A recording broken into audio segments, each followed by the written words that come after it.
हर शाम अंधेरा होने से पहले यह आदमी पूरे टाउन में घंटी बजाता है। आवाज सुनते ही सभी लोग तुरंत अपना काम छोड़कर घर लौट जाते हैं। सूरज ढलते ही दरवाजे खिड़कियां कसकर बंद कर दी जाती हैं और हर घर पर ताबीज वाला पत्थर टांग दिया जाता है, क्योंकि रात होते ही यह टाउन इंसानों का नहीं रह जाता। जंगल से अनगिनत राक्षस बाहर निकल आते हैं। वे मरे हुए इंसानों का रूप धरते हैं, लोगों को बहलाकर दरवाजे खुलवाते हैं और फिर उन्हें मारकर उनकी आंतड़ियां तक खा जाते हैं। सुबह होते ही वे वापस जंगल में गायब हो जाते हैं। इसीलिए लोगों को बचाने के लिए स्टीव हर शाम घंटी बजाकर चेतावनी देता है कि सूरज डूबने से पहले अपने घरों में छिप जाओ। 6 साल के बच्चे तक उसकी बात मानते हैं। लगातार 96 दिनों से इस टाउन में कोई भी उन राक्षसों का शिकार नहीं बना था, लेकिन अब यह रिकॉर्ड टूटने वाला था, क्योंकि उसी रात टाउन का एक आदमी बार के अंदर बुरी तरह नशे में धुत पड़ा था। उस हालत में उसे घर भेजना नामुमकिन था, इसलिए बार मालिक ने मजबूरन सारी खिड़कियां और दरवाजे बंद किए और उसे वहीं सोने के लिए छोड़ दिया। लेकिन दूसरी तरफ उसकी पत्नी और छोटी बेटी घर पर अकेली थी। काफी अंधेरा होने के बाद भी जब उसका पति वापस नहीं लौटा तो पत्नी ने दरवाजा कसकर बंद किया और बेटी को लेकर अंदर चली गई। जब रात और गहरी हो गई तब बच्ची अपने पापा के लिए प्रार्थना करने लगी। तभी उसे खिड़की पर उसकी दादी की आवाज सुनाई दी। उसने तुरंत वहां जाकर पर्दा हटाया। ध्यान से देखा तो बाहर उसकी मरी हुई दादी खड़ी थी। उसने बच्ची से कहा कि बाहर बहुत ठंड है और बस थोड़ी देर के लिए अंदर आना चाहती है। मासूम बच्ची उसके झांसे में आ गई और खिड़की खोलने लगी, लेकिन जब तक उसकी माँ ऊपर पहुंची तब तक बहुत देर हो चुकी थी।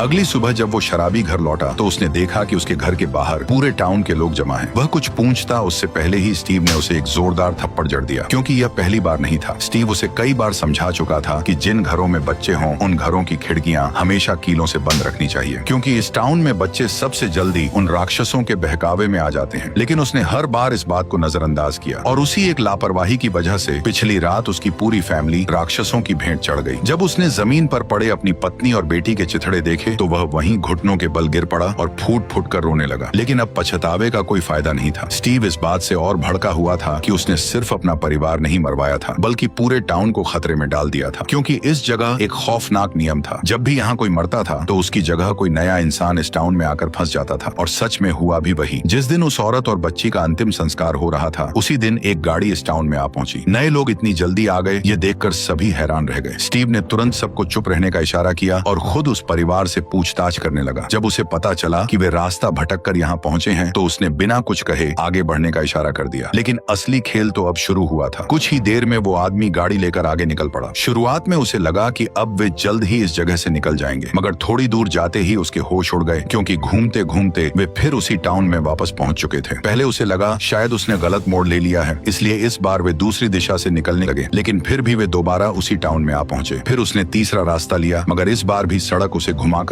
वापस उसी जगह ले आई। अब साफ था कि वे जिधर से भी निकलने की कोशिश करते रास्ता घुमा फिराकर उन्हें फिर इसी टाउन में पहुंचा देता। उन्हें बार बार चक्कर लगाते देख स्टीव को जरा भी हैरानी नहीं हुई, जैसे उसे पहले से पता था कि यही होने वाला है। असल में उसने जानबूझकर सच नहीं बताया था, क्योंकि वह चाहता था कि वे खुद समझें कि इस रहस्यमयी टाउन से निकलना नामुमकिन है। जब उसे लगा कि अब सही वक्त आ गया है तब उसने गाड़ी रोकने के लिए रास्ते में कांटे बिछा दिए। लेकिन तभी अचानक उनके साथ एक हादसा हो गया और उनकी गाड़ी सीधे जंगल में पलट गई। चारों लोग उसी के अंदर बुरी तरह फंस गए। आदमी खुद ड्राइविंग सीट पर पेड़ की टहनियों के बीच फंसा हुआ था। उसकी पत्नी बेहोश पड़ी थी और समझ नहीं आ रहा था कि वह जिंदा भी है या नहीं। गनीमत सिर्फ इतनी थी कि बेटी को ज्यादा चोट नहीं आई थी, लेकिन छोटे बेटे की हालत सबसे ज्यादा खराब थी। उसे होश तो था, मगर उसकी जांघ के आर पार पेड़ की एक मोटी टहनी घुस चुकी थी। उधर स्टीव उनके वापस आने का इंतजार कर रहा था, लेकिन काफी देर तक जब वो परिवार वापस नहीं लौटा तो उसे कुछ गड़बड़ लगी। इसलिए वह तुरंत लोगों को लेकर उन्हें ढूंढने निकल पड़ा। जैसे ही उसने गाड़ी को जंगल में पलटा हुआ देखा तो वह बिना देर किए मदद में जुट गया। कुछ ही मिनटों में परिवार के 3 लोगों को बाहर निकाल लिया गया, लेकिन छोटा बेटा अब भी गाड़ी के अंदर फंसा हुआ था। उसके जख्म से लगातार खून बह रहा था, इसलिए उसे जबरदस्ती बाहर खींचना खतरनाक हो सकता था। अब उन्हें उसका इलाज गाड़ी के अंदर ही करना था, लेकिन दिक्कत यह थी कि सूरज डूबने में सिर्फ 40 मिनट बाकी थे, जबकि लड़के के इलाज में कम से कम 1 घंटा लगता। कोई रास्ता न देखकर स्टीव ने रात वहीं रुकने का फैसला किया और परिवार के 3 लोगों को जैसे तैसे अपने आदमियों के साथ भेज दिया। धीरे धीरे अंधेरा घिरने लगा। स्टीव ने अपने हाथ में पकड़े ताबीज वाले पत्थर को देखा, क्योंकि इस सुनसान जंगल में अब वही उसकी आखिरी उम्मीद था। फिर उसने वह पत्थर गाड़ी के अंदर टांग दिया। यह देखकर जिम पूरी तरह चौंक गया। उसे समझ नहीं आया कि एक पत्थर आखिर उनकी जान कैसे बचाएगा, लेकिन स्टीव ने जवाब देने की बजाय पहले गाड़ी के सारे खुले हिस्से बंद किए। फिर उसने जिम को समझाना शुरू किया कि अंधेरा होते ही यहाँ क्या क्या होने वाला है। लेकिन तभी अचानक लड़के का शरीर जोर जोर से कांपने लगा और अगले ही पल गाड़ी के बाहर से एक खौफनाक गुर्राहट सुनाई दी। जब स्टीव ने खिड़की के बाहर झांका तो अंधेरे में वे राक्षस राक्षस चुपचाप गाड़ी के चारों तरफ जमा होने लगे थे। देखते ही देखते उनकी संख्या बढ़ती चली गई। यह नजारा देखकर स्टीव तक के रोंगटे खड़े हो गए, क्योंकि राक्षसों का झुंड गाड़ी को हर तरफ से घेर चुका था। अब सबसे बड़ा सवाल यही था कि क्या वे लोग सुबह तक जिंदा बच भी पाएंगे या नहीं।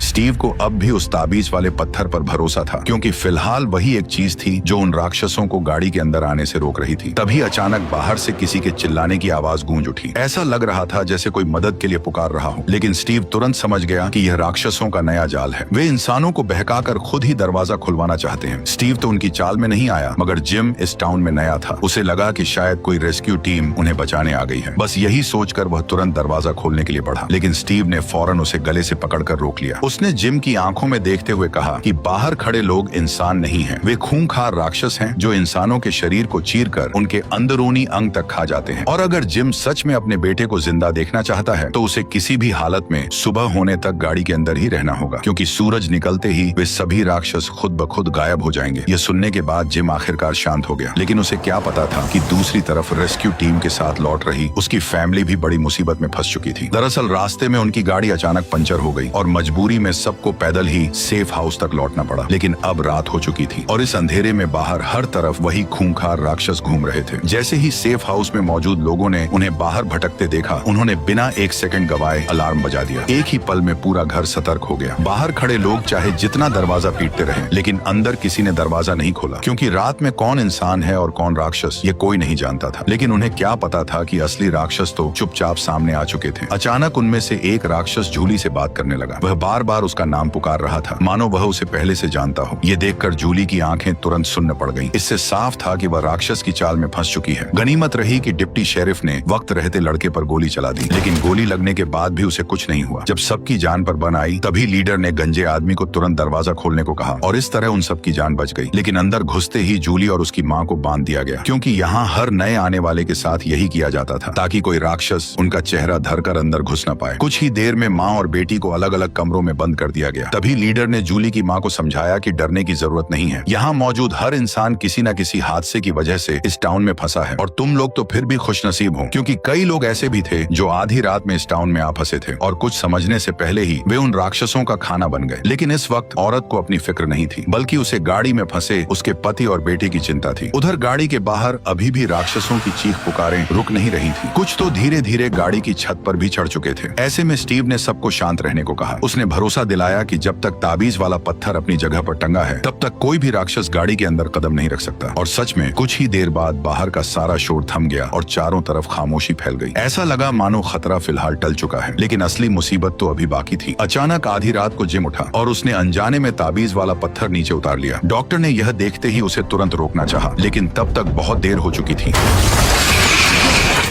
अचानक डॉक्टर की नींद खुली और उसे एहसास हुआ कि यह सब सिर्फ एक डरावना सपना था। असल में वे लोग रात सही सलामत काट चुके थे। सुबह होते ही बाकी लोग भी उनकी मदद के लिए वहां पहुंच गए। सबने उन्हें जिंदा देखकर राहत की सांस ली, लेकिन खतरा अभी पूरी तरह टला नहीं था, क्योंकि अब नए आए लोगों को एक मुश्किल फैसला लेना था। उन्हें चुनना था कि उन्हें टाउन में कहाँ रहना है। एक तरफ था सेफ हाउस, जहाँ सभी लोग साथ रहते थे लेकिन जगह कम थी, और दूसरी तरफ थे टाउन के अलग अलग घर, जहाँ जगह ज्यादा थी मगर खतरा भी उतना ही ज्यादा था। अगर लोग टाउन के घरों में रहने का फैसला करते तो उन्हें अंधेरा होने से पहले ताबीज वाले पत्थर चेक करने पड़ते थे, और अगर घर में बच्चे हों तो खिड़कियों को कीलों से बंद करना पड़ता था, क्योंकि रात में राक्षस अक्सर लोगों को बहकाकर दरवाजा खुलवाने की कोशिश करते थे और बच्चे उनकी बातों में जल्दी आ जाते थे। इसी वजह से टाउन में सख्त नियम भी बनाए गए थे। अगर किसी की लापरवाही से किसी दूसरे की जान चली जाती तो सजा के तौर पर उसे एक रात टिन वाले कमरे में बंद किया जाता था। वहाँ कोई ताबीज नहीं होता था, यानी अंदर जाने वाले की मौत लगभग तय थी। ये सुनकर टैबी ने पूछा कि यह सजा कितनी बार दी गई है। पादरी ने बताया कि अब तक ऐसा कभी नहीं हुआ, लेकिन आज रात पहली बार ऐसा होने वाला था। सारे नियम समझाने के बाद अब जिम के परिवार को एक घर चुनना था। सबको यही लग रहा था कि चारों लोग टाउन के किसी घर में साथ रहेंगे, लेकिन तभी उनकी बेटी जूली ने कह दिया कि वह अकेले सेफ हाउस में रहेगी। उसे लगता था कि उसके मॉम डैड उसके छोटे भाई को उससे ज्यादा प्यार करते हैं, इसीलिए वो उनसे दूर रहना चाहती थी। जूली का फैसला सुनते ही जिम और टैबी घबरा गए, क्योंकि उन्हें अपनी बेटी की बहुत चिंता थी। इसलिए दोनों उसे अपने साथ चलने के लिए मनाने लगे। तभी स्टीव ने कहा कि अंधेरा होने वाला है और सबको जितनी जल्दी हो सके अपने अपने ठिकाने पर लौट जाना चाहिए। स्टीव ने उन्हें भरोसा दिलाया कि उसका बेटा भी सेफ हाउस में रहता है, इसलिए जूली वहाँ अकेली नहीं होगी और वो उसका पूरा ख्याल रखेगा। इसके बाद सब लोग अपने अपने रास्ते निकल गए, क्योंकि आज रात सजा देने का वक्त आ चुका था। जिस आदमी की लापरवाही से उसकी पत्नी और बेटी मारी गई थी, अब उसे उसी की सजा मिलने वाली थी। उसे पूरी रात बिना ताबीज के टिन वाले कमरे में बंद रहना था। यानी अगर राक्षस वहाँ तक पहुँच गए तो सुबह तक उसका जिंदा बचना असंभव था। स्टीव भी उसके लिए कुछ नहीं कर सका। उसने बस दरवाजे पर 2 और ताले लगा दिए और मन ही मन यही दुआ करने लगा कि वह आदमी किसी तरह सुबह तक जिंदा बच जाए। लेकिन रात होते ही वो इंसानी शक्ल वाले राक्षस जंगल से बाहर निकल आए। उधर वो आदमी कमरे के कोने में सहमा हुआ खड़ा था, लेकिन जैसे ही उसने नजर उठाकर देखी, वे सारे राक्षस उसके कमरे के बाहर जमा हो चुके थे। उस वक्त उसकी हालत ऐसी थी जैसे कोई शिकार शिकारी के बीच घिर गया हो। अब उसके पास बचने का कोई रास्ता नहीं था। आखिरकार वह हार मानकर जमीन पर बैठ गया और अपनी मौत का इंतजार करने लगा। अगली सुबह जब स्टीव उस टिन वाले कमरे तक पहुंचा तो अंदर का नजारा देखकर उसके होश उड़ गए। उन खूंखार राक्षसों ने उस आदमी के शरीर को बुरी तरह चीर फाड़ डाला था। लेकिन ये भयानक नजारा देखने के बाद भी स्टीव जरा भी नहीं घबराया, क्योंकि वह ऐसे खौफनाक मंजर पहले भी देख चुका था। मगर इस घटना के बाद भी मौत का ये सिलसिला रुका नहीं। इस बार मामला सीधे रेस्टोरेंट तक जा पहुंचा। जिम का परिवार अभी अभी इस टाउन में आया था, इसलिए स्टीव उन्हें रात के नियम समझा ही रहा था कि तभी अचानक सारा की बांह अजीब तरह से फूलने लगी और अगले ही पल उसके हाथ पर डरावने अक्षरों में किल द बॉय उभर आया। साफ था कि इसका कनेक्शन किसी न किसी तरह जिम के बेटे से जुड़ा हुआ था। लेकिन इससे पहले कि वो कुछ समझ पाती, उसका पूरा शरीर जोर जोर से कांपने लगा और अगले ही पल वह जमीन पर तड़पने लगी। लेकिन डरावनी घटनाएं यहीं पर खत्म नहीं हुई, क्योंकि उसी वक्त सेफ हाउस की तरफ कुछ ऐसा हो रहा था जो इससे भी ज्यादा भयानक था। एक आदमी लगातार जमीन में गहरा गड्ढा खोद रहा था, मानो वह पहले से ही किसी की कब्र तैयार कर रहा हो। जब लीडर ने उससे पूछा कि वो आखिर ऐसा क्यों कर रहा है, तो उसने जवाब दिया कि जल्द ही यहाँ और भी मौतें होने वाली हैं। विक्टर की यह बात सुनते ही लीडर के होश उड़ गए। थोड़ी देर बाद विक्टर सीधे ईथन के पास पहुंच गया। दोनों पहले कभी नहीं मिले थे, फिर भी उनके बीच एक अजीब सा कनेक्शन था, क्योंकि वे दोनों उस रहस्यमयी सफेद कपड़ों वाले लड़के को देख सकते थे जो बाकी किसी इंसान को दिखाई नहीं देता था। विक्टर को वह बचपन से दिखता आया था और कई बार उसकी जान भी बचा चुका था, लेकिन फिर वह अचानक गायब हो गया। अब वही लड़का ईथन को दिख रहा था और इसका मतलब साफ था कि कोई बड़ी मुसीबत आने वाली है। यही सोचकर विक्टर ने तय किया कि उसे इस राज की तह तक जाना होगा। और जैसा उसने सोचा था, जंगल में पहुंचते ही उसे वह लड़का फिर से दिखाई दे गया, लेकिन अगले ही पल वो फिर गायब हो गया। विक्टर को लगा कि शायद वह पास के किसी पेड़ के खोखल में छिपा है, क्योंकि उस इलाके में ऐसे कई पेड़ थे और कोई नहीं जानता था कि उसके अंदर का रास्ता कहाँ जाता है। तभी विक्टर ने जमीन से एक पत्थर उठाया, उस पर मुस्कुराता हुआ चेहरा बनाया और ईथन के सामने ही उसे उस पेड़ के खोखल में फेंक दिया। लेकिन अगले ही पल न जाने कैसे वो पत्थर वापस उनके पास आ गिरा। ये देखकर विक्टर खुद भी चौंक गया। उसने बताया कि उसने पहले भी ऐसे कई पेड़ देखे थे, लेकिन ऐसा रहस्यमयी पेड़ उसे पहले कभी नहीं दिखा। इतना कहते ही उसके सिर में तेज दर्द होने लगा और उसे अचानक किसी बड़े खतरे का एहसास हो गया। उधर दूसरी तरफ जिम और उसकी पत्नी को पता चला कि उनका बेटा गायब है। दोनों घबराकर उसे ढूंढने जंगल की तरफ भागे, लेकिन वहां पहुंचते ही उन्हें जंगली कुत्तों के एक झुंड ने घेर लिया। हमला बस होने ही वाला था कि तभी अचानक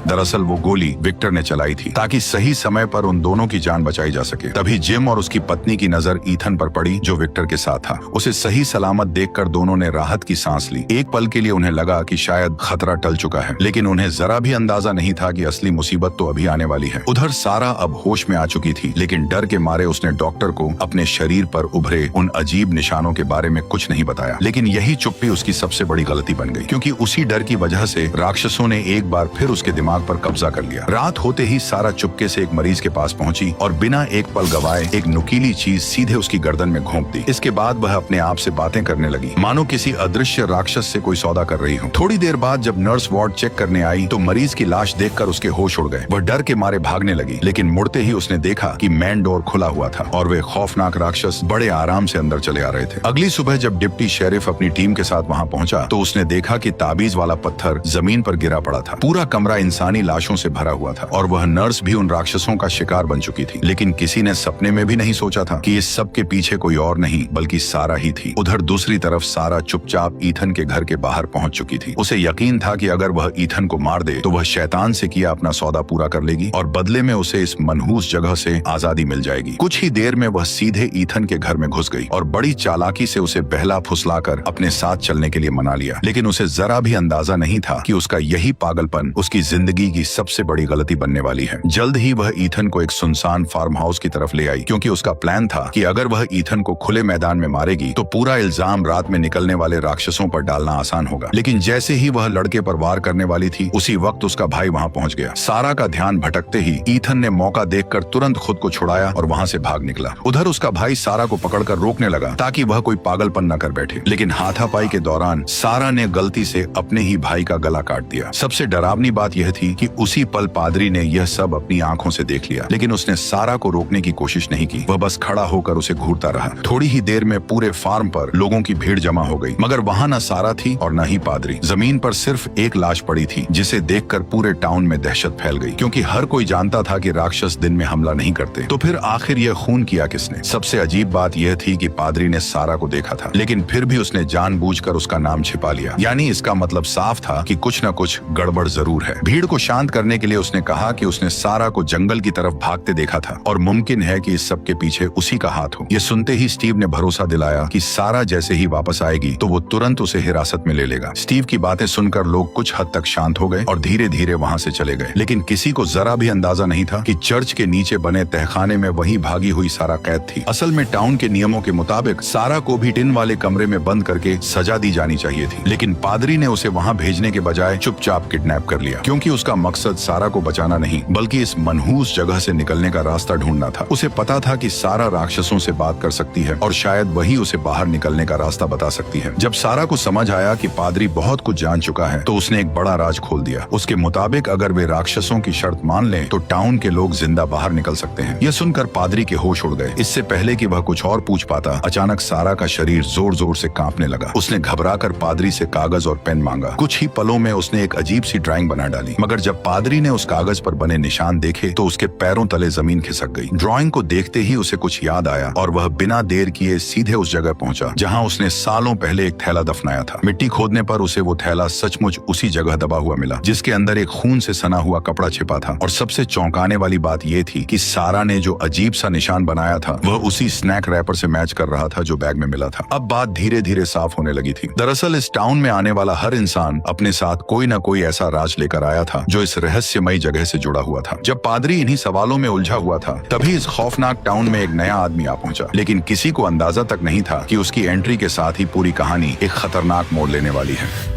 असल में वो आदमी रास्ते में ही कार के अंदर सो गया था, लेकिन जैसे ही उसकी आंख खुली तब उसने देखा कि ड्राइवर गायब है। वह कुछ समझ पाता उससे पहले ही स्टीव वहां आ पहुंचा और बिना एक शब्द बोले उसे गाड़ी से हथकड़ी लगाकर बांध दिया। बेचारे को अब तक अंदाजा भी नहीं था कि वह किस खौफनाक जगह आ फंसा है। कुछ ही देर बाद उसे सीधे सेफ हाउस ले जाया गया, लेकिन वहां के लोग भी कम अजीब नहीं थे। उन्होंने बिना देर किए उसे बांध दिया। दरअसल इस टाउन का एक बेहद सख्त नियम था, जो भी नया इंसान यहाँ पहुंचता था उसे पहली रात बाकी लोगों से अलग बंद करके रखा जाता था, क्योंकि इस जगह पर पहली रात को सबसे खतरनाक माना जाता था। सुबह होते ही लीडर ने उसे अपने पास बैठाया और इस टाउन के खौफनाक राज बताने शुरू कर दिए। उसने कहा कि जैसे ही सूरज ढलता है, जंगल से खतरनाक राक्षस बाहर निकल आते हैं और फिर वे पूरी रात इंसानों का शिकार करते हैं, जब तक कि अगली सुबह न हो जाए। सबको लगा था कि यह सुनकर वह आदमी बुरी तरह डर जाएगा, लेकिन उल्टा वह हंसने लगा। दरअसल वह आदमी, जिसका नाम जेड था, इसे उसकी ट्रैवल कंपनी का बनाया हुआ कोई सर्वाइवल गेम समझ रहा था। उसे लग रहा था कि अगर वह यह गेम जीत गया तो उसे कोई बड़ा इनाम मिलेगा। इसी लालच में उसने उसी दिन सुराग तलाशने शुरू कर दिए। कुछ देर बाद वह एक पुराने तहखाने तक पहुंच गया और उसे लगा कि शायद बाहर निकलने का रास्ता यहीं छिपा है, लेकिन जैसे ही वह अंदर गया उसे दरवाजे के पीछे एक लाश पड़ी हुई दिखी।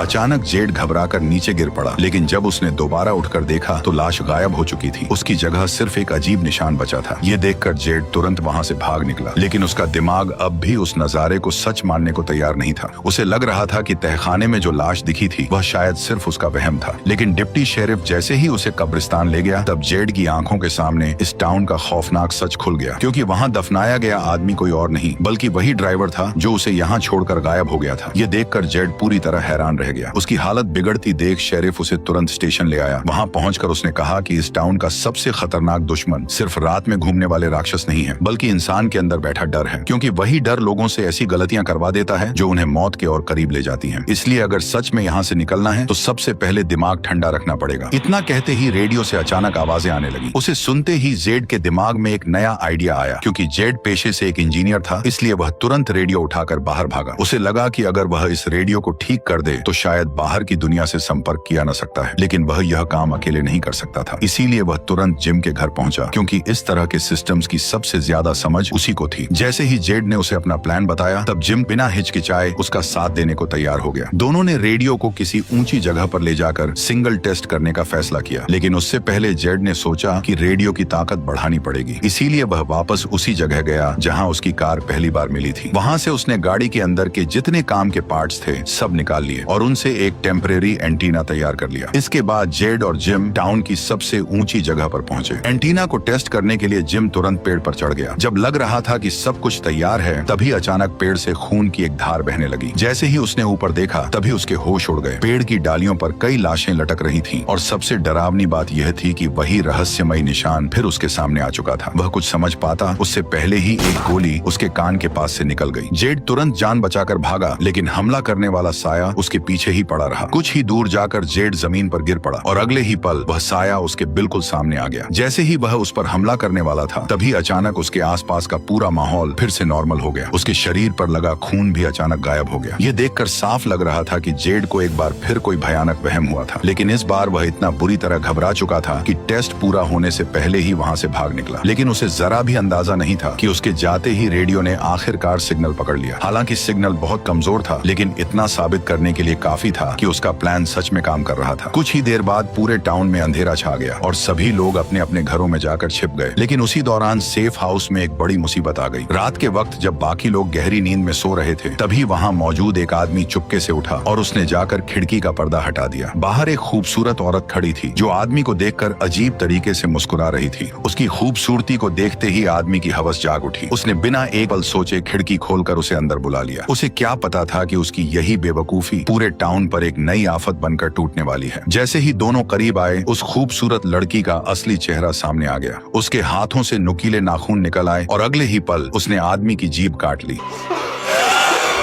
आदमी को मारने के बाद भी वह वहीं नहीं रुकी। वह फिर से इंसानी शक्ल में लौट आई, लेकिन अगला शिकार ढूंढने के बजाय उसने एक एक करके घर के सारे दरवाजे और खिड़कियां खोल दिए, ताकि बाकी राक्षस भी आराम से अंदर आ सकें। उधर घर के अंदर सोए लोग अभी भी आने वाले खतरे से पूरी तरह बेखबर थे। तभी कमरे के भीतर से एक अजीब सी आवाज आई। आवाज सुनकर मैरी घबराई हुई अंदर देखने गई, लेकिन जैसे ही वह कमरे के पास पहुंची, तभी अचानक दरवाजा पीछे से बंद हो गया। अब साफ था कि वह राक्षसों के जाल में फंस चुकी थी। उधर नीचे लोग अब भी बातों में लगे हुए थे कि तभी खून की एक बूंद सीधे गंजे आदमी पर जा गिरी। वह गाली देने ही वाला था कि तभी उसकी नजर ऊपर खड़े उस भयानक राक्षस पर पड़ी। जैसे ही पता चला कि राक्षस सेफ हाउस में घुस आए हैं, तब पूरे घर में दहशत फैल गई। लोग जान बचाने के लिए इधर उधर भागने लगे, जबकि राक्षस बिना किसी जल्दबाजी के आराम से उनका शिकार कर रहे थे। अब साफ था कि सेफ हाउस भी सुरक्षित नहीं रहा। इसीलिए लीडर ने तुरंत फैसला लिया कि जितने लोग बच सकते हैं उन्हें स्टीव तक पहुंचाया जाए। उधर एलिस अब भी अपने कमरे में सो रहा था। तभी बाहर से अजीब आवाजें आने लगी। जब वह बाहर निकला तो सामने का मंजर देखकर उसके होश उड़ गए। पूरा सेफ हाउस तहस नहस हो चुका था और फर्श पर हर तरफ लाशें बिखरी पड़ी थी। एलिस कुछ समझ पाता उससे पहले ही एक खून से लथपथ राक्षस उसकी तरफ बढ़ने लगा। गनीमत रही कि एलिस ने एक सेकंड भी बर्बाद नहीं किया। उसने तुरंत खिड़की का शीशा तोड़ा और सीधे सेफ हाउस से नीचे छलांग लगा दी, लेकिन जमीन पर गिरते ही उसका एक हाथ टूट गया। हालांकि बेहद तेज दर्द के बावजूद भी वह रुक नहीं सकता था, क्योंकि पीछे कई राक्षस उसकी तरफ बढ़ रहे थे। अपनी दोस्त की मदद से एलिस किसी तरह भागकर एक छोटे से कमरे में छिप गया। अब उनके पास बचने की आखिरी उम्मीद सिर्फ ताबीज वाला पत्थर था, जो शायद उन्हें सुबह तक जिंदा रख सकता था। ठीक उसी वक्त टाउन में मौजूद स्टीव के सामने भी एक बड़ा राज खुल चुका था। दरअसल पादरी ने कबूल कर लिया कि सारा उसी की कैद में है और उसने खुद उसे छिपाकर बंद कर रखा है, क्योंकि सारा ही इकलौती इंसान है जो किसी तरह उन राक्षसों से बात कर सकती है। और हो सकता था कि वही इस मनहूस टाउन से निकलने का रास्ता भी जानती हो। पादरी की बातें सुनकर स्टीव एक पल के लिए पूरी तरह चौंक गया। वो उससे कुछ पूछने ही वाला था कि तभी अचानक बाहर से हॉर्न की आवाज सुनाई दी। जब दोनों दौड़कर बाहर निकले तो उन्होंने देखा कि लीडर कुछ लोगों को लेकर टाउन पहुंच चुकी थी। उनके चेहरे देखकर ही साफ समझ आ गया कि सेफ हाउस में कुछ बहुत बुरा हो चुका है। उन्होंने बिना सवाल जवाब किए फौरन गाड़ी से लोगों को उतारा, लेकिन बाहर गहरा अंधेरा था। पादरी अभी अंदर लौट ही रहा था कि तभी एक राक्षस ने उस पर हमला कर दिया। स्टीव ने तुरंत गोली चलाई और किसी तरह पादरी को घसीटकर घर के अंदर ले आया, लेकिन तब तक बहुत देर हो चुकी थी। उसके शरीर से बहुत ज्यादा खून बह चुका था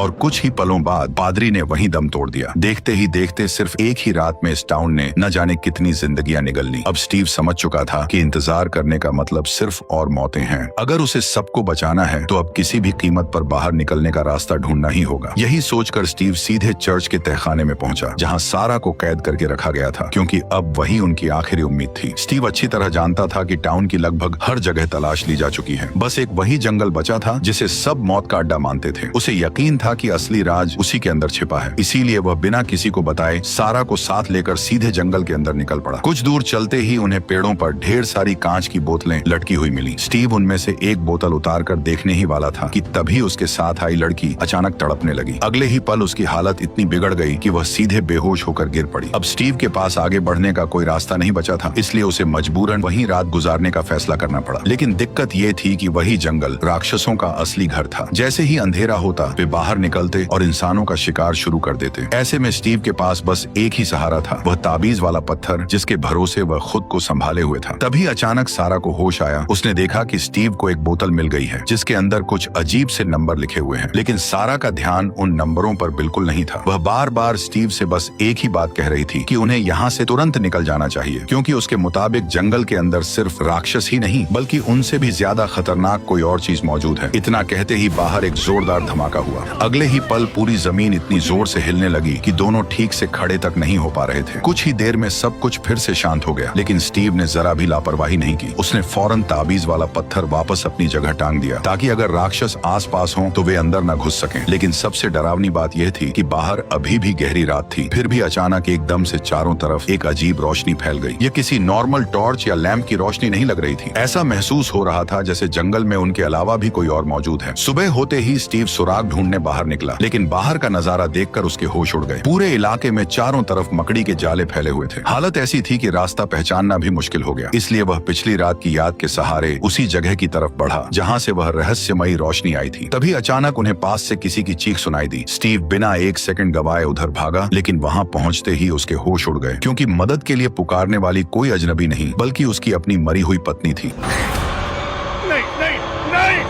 जैसे तैसे स्टीव अपना हाथ छुड़ाकर वहां से भाग निकला, लेकिन कुछ ही दूर पहुंचते ही झाड़ियों से ढेरों मकड़ियां बाहर निकल आईं। पल भर में वे उस पर टूट पड़ी और कई मकड़ियां उसके कपड़ों और शरीर पर चढ़ गईं। वह जैसे तैसे खुद को छुड़ाता रहा, लेकिन तब तक बहुत देर हो चुकी थी, क्योंकि उन मकड़ियों में से एक उसे काट चुकी थी। उधर टाउन में भी लोग खाली नहीं बैठे थे। जेड और बाकी लोगों ने तय किया कि एक ऊंचा टावर बनाकर रेडियो का सिग्नल और दूर तक भेजा जाए ताकि बाहर की दुनिया से संपर्क हो सके। काफी मेहनत के बाद आखिरकार टावर तैयार हो गया और रेडियो ने सिग्नल पकड़ना भी शुरू कर दिया। लेकिन तभी मौसम अचानक बदलने लगा। आसमान में काले बादल छा गए और तेज हवाएं चलने लगी। अब साफ था कि एक खतरनाक तूफान आने वाला है। वक्त बहुत कम बचा था, इसलिए बाहर की दुनिया से तुरंत संपर्क करना जरूरी था। लेकिन जिम जितनी बार भी रेडियो पर कॉल करने की कोशिश करता, फिर भी उधर से कोई जवाब नहीं मिलता। ऊपर से मौसम भी तेजी से बिगड़ता जा रहा था। अब लगने लगा था कि शायद ये कोशिश भी बेकार जाएगी। लेकिन तभी अचानक रेडियो से आवाजें आने लगी। जिम ने फौरन सामने वाले से मदद मांगी, लेकिन अगले ही पल उसके होश उड़ गए। उसने अपना नाम तक नहीं बताया था, फिर भी रेडियो पर मौजूद शख्स उसका नाम जानता था। उधर जंगल में स्टीव और सारा आखिरकार उस रहस्यमयी रोशनी तक पहुंच चुके थे। दरअसल वो रोशनी एक पुराने लाइट हाउस से आ रही थी। दोनों को लगा कि शायद इसी जगह उनके सारे सवालों का जवाब छिपा है। लेकिन तभी स्टीव के शरीर में फैले जहर ने असर दिखाना शुरू कर दिया। उसकी हालत तेजी से बिगड़ने लगी और वह एक कदम भी आगे बढ़ाने लायक नहीं रहा। मजबूरी में उसने सारा से कहा कि वो उसे यहीं छोड़कर अकेले आगे बढ़ जाए। उसका मानना था कि अगर सारा जिंदा टाउन लौट गई तो बाकी लोगों को इस लाइट हाउस के बारे में बता सकेगी। लेकिन सारा ने उसे छोड़ने से साफ इनकार कर दिया और वहीं कोई दूसरा रास्ता ढूंढने लगी। तभी सारा की नजर एक बार फिर उस सफेद कपड़ों वाले रहस्यमयी लड़के पर पड़ी। इस बार वह पास मौजूद एक खोखले पेड़ की तरफ इशारा कर रहा था, मानो बता रहा हो कि फिलहाल बचने का रास्ता वहीं छिपा है। सारा ने एक पल भी बर्बाद नहीं किया। उसने घायल स्टीव को उठाया और किसी तरह उसे उस पेड़ तक ले गई। लेकिन जैसे ही स्टीव उसके अंदर घुसा, अगले ही पल वह सीधा एक अंधेरी और सुनसान गुफा में जा पहुंचा। कुछ सेकंड तक उसे समझ ही नहीं आया कि आखिर वो है कहाँ। उसने कांपते हाथों से लाइटर जलाया और जैसे ही आसपास नजर दौड़ाई, तब उसका कलेजा बैठ गया। वह अब टाउन के किसी और ही हिस्से में पहुंच चुका था। स्टीव लगातार सारा को आवाज देता रहा, लेकिन वहां से कोई जवाब नहीं आया। जब लग रहा था कि अब सब कुछ उसके हाथ से निकल चुका है, तभी अचानक टाउन में लोगों से भरी एक नई बस आ पहुंची।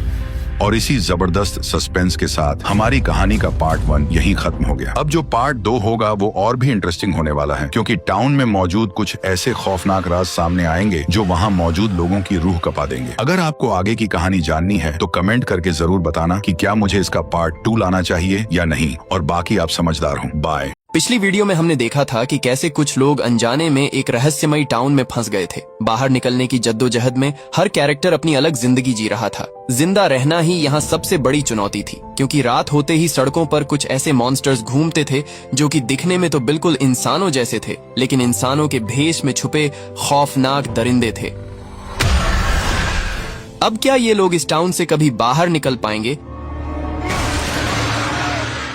तो कहानी की शुरुआत बॉयड को दिखाते हुए होती है। जादुई पेड़ के अंदर घुसते ही बॉयड चारों तरफ से बंद एक जगह पर फंस गया था। बॉयड लगातार सारा को पुकार रहा था, क्योंकि आखिरी बार वही उसके साथ थी, लेकिन ऊपर से किसी आदमी की आवाज सुनाई देती है। बॉयड उससे मदद मांगता है और आदमी एक रस्सी नीचे फेंक देता है। वहीं दूसरी तरफ हम टबिथा को देखते हैं, जो कि गड्ढा खोदती हुई नीचे गिर गई थी, और तभी उसके पास विक्टर आया था। दोनों मिलकर मॉन्स्टर्स की गुफा से बाहर निकलने का रास्ता ढूंढने लगते हैं। ये वही जगह थी जहां वो मॉन्स्टर्स सोते थे। आगे बढ़ते हुए विक्टर एक डॉल को देखता है और उसे देखते ही विक्टर एक कोने में दुबक कर बैठ गया। अब विक्टर इस टाउन में बचपन से ही फंसा हुआ था, इसीलिए ये डॉल उसकी सबसे बुरी यादों में शामिल थी। लेकिन टैबिथा उसे हिम्मत रखने के लिए कहती है, क्योंकि आसपास बहुत सारे मॉन्स्टर्स सो रहे थे। इनकी जरा सी गलती की सजा सीधा मौत होगी। धीरे धीरे कदम बढ़ाते हुए दोनों एक ऐसी जगह पर पहुंच जाते हैं जहां जेल जैसे छोटे सेल बने हुए थे, और तभी एक बॉल बाहर आकर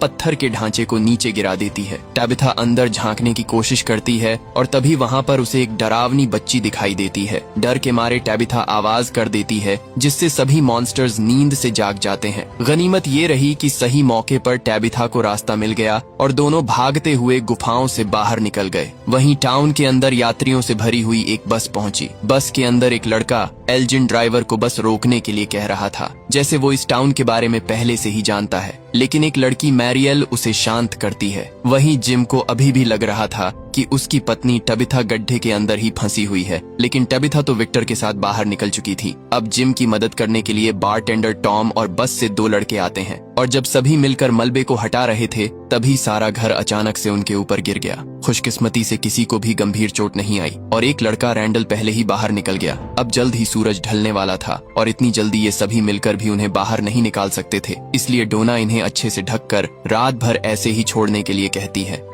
इसके बाद डोना सभी बस यात्रियों को टाउन के बारे में सब कुछ बता देती है कि रात होते ही कैसे यहाँ मॉन्स्टर्स घूमते हैं, लेकिन कोई भी उसकी बात पर यकीन नहीं करता और सभी वापस से बस के अंदर चढ़ने की तैयारी करने लगते हैं। गुस्से में डोना अपनी गन निकालकर बस के टायर पंचर कर देती है। अब गोली चलते ही कुछ लोग इधर उधर भाग जाते हैं और बचे हुए लोगों को डाइनर के अंदर भेज दिया जाता है। वहीं दूसरी तरफ बॉयड रस्सी की मदद से ऊपर चढ़ जाता है। ऊपर बॉयड को एक आदमी जंजीरों से बंधा हुआ मिलता है। हैरानी की बात ये थी कि अगर ये आदमी बंधा हुआ था तो रस्सी किसने फेंकी थी। बॉयड के हाथ में गन देखकर आदमी मौत की भीख मांगता है, क्योंकि वो कई सालों से बस ऐसे ही बंधा हुआ था। आदमी बताता है कि वो भी इस टाउन में फंस गया था और बॉयड की तरह जादुई पेड़ से होता हुआ यहाँ पहुँच गया, लेकिन उसे यहाँ पर उन मॉन्स्टर्स से भी खतरनाक चीजें मिली जिन्हें वो डीमंस कहता है। बॉयड उसकी बातों को नजरअंदाज करके जंजीरों को तोड़ने लगता है और तभी यहाँ पर एक बॉक्स में गाना बजना शुरू हो जाता है। आदमी बॉयड को कहता है कि उसे यहाँ से भाग जाना चाहिए, क्योंकि गाने के रुकते ही वो डीमंस आ जाएंगे, लेकिन बॉयड ने बिना किसी की परवाह करे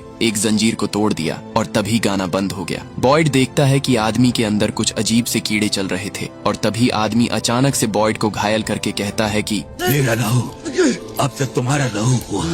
इसके बाद आदमी मर जाता है। बॉयड जैसे ही दरवाजे से बाहर निकला वो अचानक से जंगल के बीच मौजूद खंडहरों में पहुंच गया। वहीं टबिथा और विक्टर अभी तक जंगल में ही फंसे हुए थे और तभी इन्हें एक ट्रक दिखाई दिया। दोनों जल्दी से उसके अंदर छुप गए। बॉयड भी किसी तरह मॉन्स्टर्स से छुपता हुआ इनके ट्रक के पास पहुंच गया। जैसे ही ये दरवाजा बंद करने वाले थे तभी यहाँ पर उसी बस का लड़का एल्जिन मॉन्स्टर्स से बचता हुआ आया। बॉयड उसे जल्दी से अंदर लेकर दरवाजे पर तावीज को लटका देता है।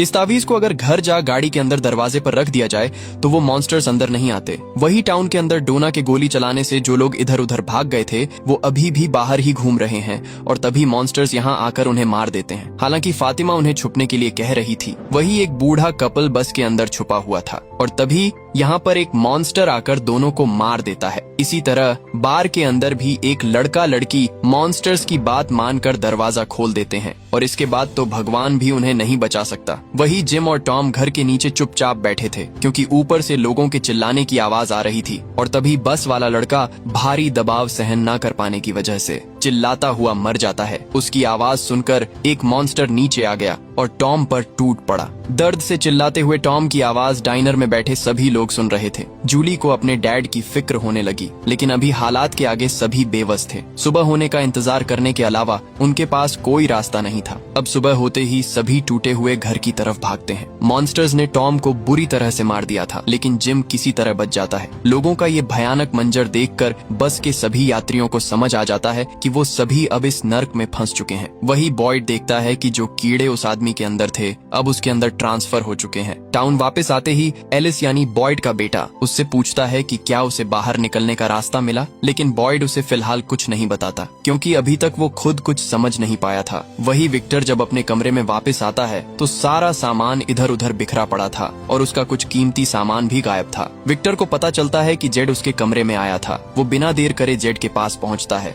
जेड भी उसका सामान वापस कर देता है। इसके बाद जेड उसे वही तस्वीर दिखाता है जो उसे डायरी में से मिली थी। तस्वीर के अंदर छोटा विक्टर दिखाई दे रहा था, इसलिए जेड उससे पूछने की कोशिश करता है, लेकिन विक्टर बिना कुछ बताए यहाँ से चला जाता है। वहीं दूसरी तरफ जब टैबिथा जूली के साथ वेयरहाउस से कुछ कपड़े लेने आई थी क्योंकि उनका सारा सामान घर के नीचे ही दब गया था। जैसे ही दोनों कपड़े लेकर बाहर निकली तभी टैबिथा को सड़क पर दो डरावने बच्चे खड़े हुए दिखाई दिए। हैरानी की बात ये थी कि एक बच्ची उसे गुफाओं में भी दिखाई दी थी। डर के मारे टैबिथा जल्दी से यहाँ से निकल जाती है। घर आते ही टैबिथा देखती है कि ईथन ने खेलते हुए बिल्कुल वैसा ही ढांचा बना दिया जो उसने गुफाओं के अंदर देखा था और तभी वही डरावने बच्चे उसे फिर से दिखाई दिए। उन्हें देखने से ऐसा लग रहा था जैसे वो टैबिथा से मदद मांग रहे हैं, लेकिन टैबिथा ईथन को लेकर घर के अंदर भाग जाती है। वही केनी जब चर्च में कुछ ढूंढ रहा था तभी उसे बेसमेंट में सारा मिलती है। सारा जो कि बॉयड के साथ जंगल में गई थी और सभी ने उसे मरा हुआ मान लिया था और अचानक से वो केनी को यहाँ पर मिलती है। केनी जल्दी से बॉयड को बुलाकर लाता है। अब सारा की सच्चाई सिर्फ फादर खत्री और बॉयड को ही पता थी, इसलिए बॉयड सारा से अकेले में बात करना चाहता था ताकि केनी को ना पता चले कि उसके डैड की मौत सारा की वजह से ही हुई थी।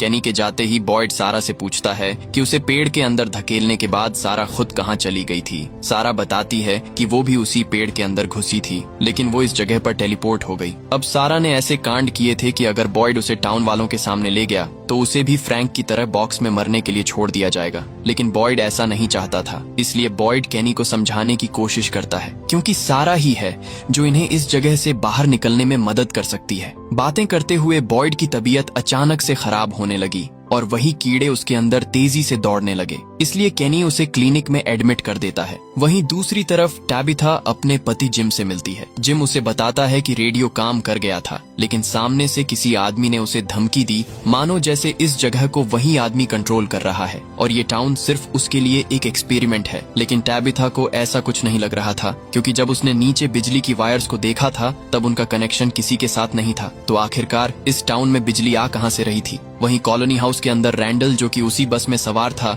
वो हंगामा खड़ा कर देता है, इसलिए डोना उसे कॉलोनी हाउस से बाहर निकालकर बस के अंदर रहने के लिए कहती है और एक तावीज भी छोड़कर जाती है ताकि मॉन्स्टर्स उसे कोई नुकसान न पहुंच सके। वहीं केनी अब तक सच्चाई से वाकिफ हो चुका था क्योंकि सारा ने खुद उसे बता दिया था कि उसके डैड की मौत सारा की वजह से ही हुई है। इसलिए केनी बॉयड पर भी बहुत गुस्सा होता है क्योंकि सब कुछ जानने के बावजूद भी बॉयड ने उसे बताना जरूरी नहीं समझा। अब रात भी हो जाती है और जब रैंडल बस के अंदर सो रहा था तभी मॉन्स्टर्स दरवाजा खटखटाने लगे। अनजाने में रैंडल दरवाजा खोलना ही वाला था, लेकिन तभी उसे याद आया कि बाहर खड़े लोग इंसान नहीं हैं। इसके बाद रैंडल सभी मॉन्स्टर्स को चिढ़ाने लगा क्योंकि जब तक उसके पास तावीज है मॉन्स्टर्स उसे कुछ नहीं कर सकते। वहीं दूसरी तरफ जेड जब उस तस्वीर को देख रहा था तभी तस्वीर वाला आदमी उसके सामने आकर खड़ा हो गया और उसे वही निशान दिखाने लगा जो जेड को बार बार दिखाई दे रहा था।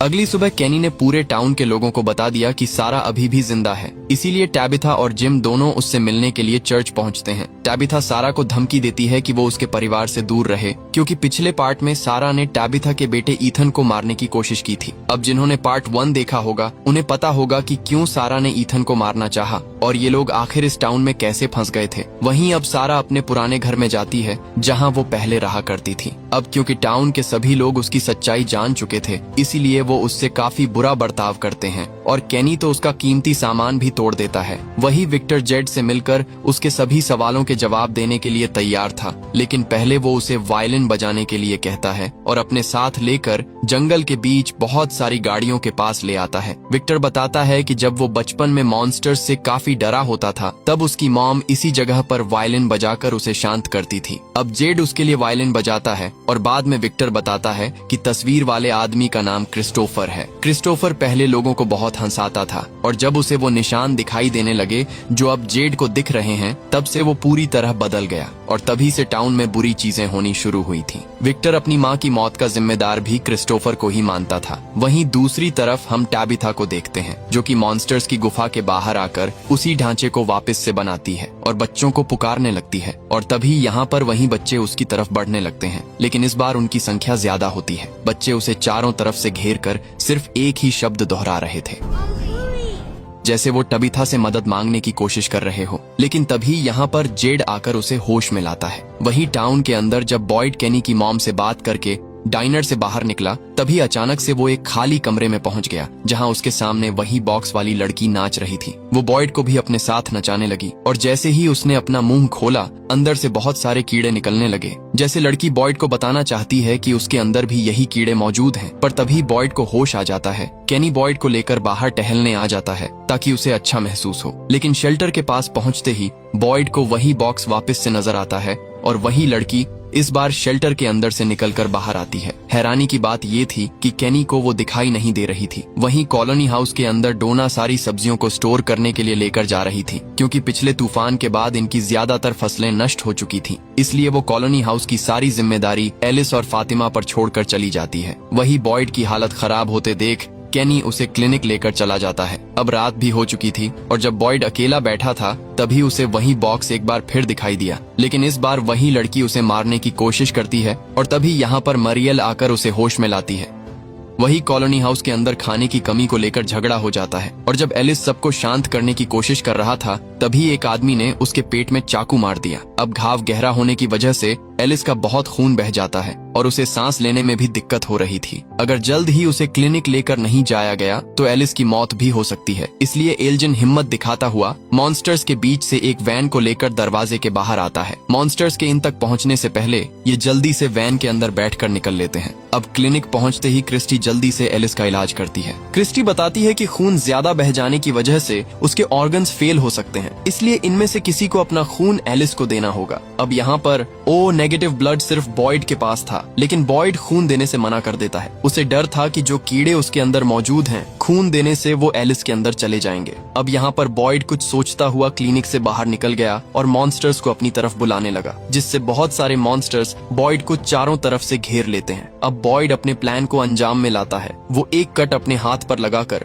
दूसरा कट स्माइली मॉन्स्टर के गले पर लगाता है और हाथ रखकर कहता है कि मेरा खून अब तेरा खून है हरामजादे। इसके बाद बॉयड के सारे कीड़े मॉन्स्टर के अंदर चले जाते हैं, जिससे मॉन्स्टर मौके पर ही तड़पता हुआ मर जाता है। इसके बाद बॉयड एलिस को खून देकर उसकी जान भी बचा लेता है। वही फातिमा क्रिस्टी से अपना चेकअप करवाती है और क्रिस्टी उसे बताती है कि वो प्रेग्नेंट है, लेकिन खुश होने की बजाय फातिमा परेशान हो जाती है। अगली सुबह होते ही सभी मॉन्स्टर को देखने बाहर आते हैं। ये टाउन में पहली बार हुआ था कि किसी इंसान ने एक मॉन्स्टर को मारा है। अब इनके अंदर मॉन्स्टर्स के बारे में जानने की जिज्ञासा होने लगी, इसलिए ये उसे एक चादर में लपेटकर क्लिनिक के अंदर ले जाते हैं। अब पोस्टमार्टम करने पर इन्हें पता चलता है कि ये मॉन्स्टर भी एक इंसान ही है, लेकिन इसके अंदर खून पूरी तरह सूख चुका है और तभी इन्हें मॉन्स्टर की बॉडी के अंदर से एक पीले रंग का लिक्विड मिल जाता है। बॉयड उसे एक बोतल के अंदर इकट्ठा कर लेता है। उसे लग रहा था कि शायद इस लिक्विड की मदद से वो बाकी मॉन्स्टर्स को मार सकते हैं। इसके काफी देर बाद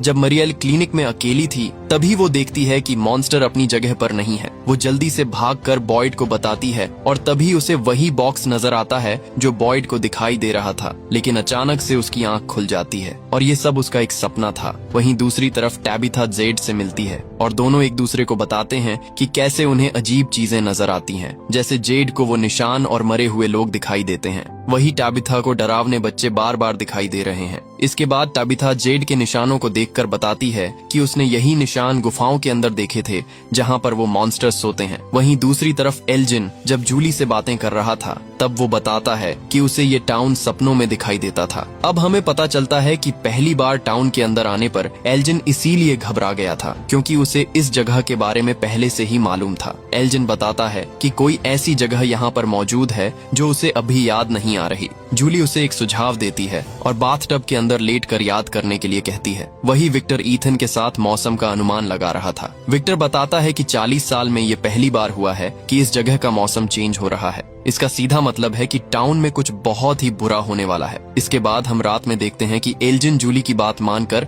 बाथटब के अंदर लेट जाता है और तभी उसे भी वहीं बॉक्स दिखाई देता है और अगले ही पल एक डरावनी चुड़ैल उसे पानी के अंदर डुबोने लगती है। लेकिन ये सब उसका एक सपना था। अब अगले दिन हम केनी को देखते हैं जिसके सेल फोन पर किसी का कॉल आ रहा था। डरता हुआ केनी जब कॉल रिसीव करता है तो आगे से एक आदमी पहेलियां में कुछ बोल रहा था। वो कहता है कि वो लोग आ चुके हैं और 3 लोगों को अपने साथ लेकर जाएंगे। अगर उन्हें बचाना चाहते हो तो गाने को बंद करना होगा। इसके बाद केनी को भी वही बॉक्स दिखाई देता है और एक मक्खी उसे काट लेती है। लेकिन अगले ही पल उसकी मॉम उसे जगाती है क्योंकि वो भी एक सपना देख रहा था। लेकिन हैरानी की बात ये थी कि सपने में काटने के बावजूद भी मक्खी का निशान असल जिंदगी में दिखाई दे रहा था। अब यहाँ पर उस आदमी की बात सच हो रही थी क्योंकि उसने बताया था कि इस जगह पर मॉन्स्टर्स से भी खतरनाक चीजें मौजूद है जो आपको सपनों में भी जीने नहीं देती।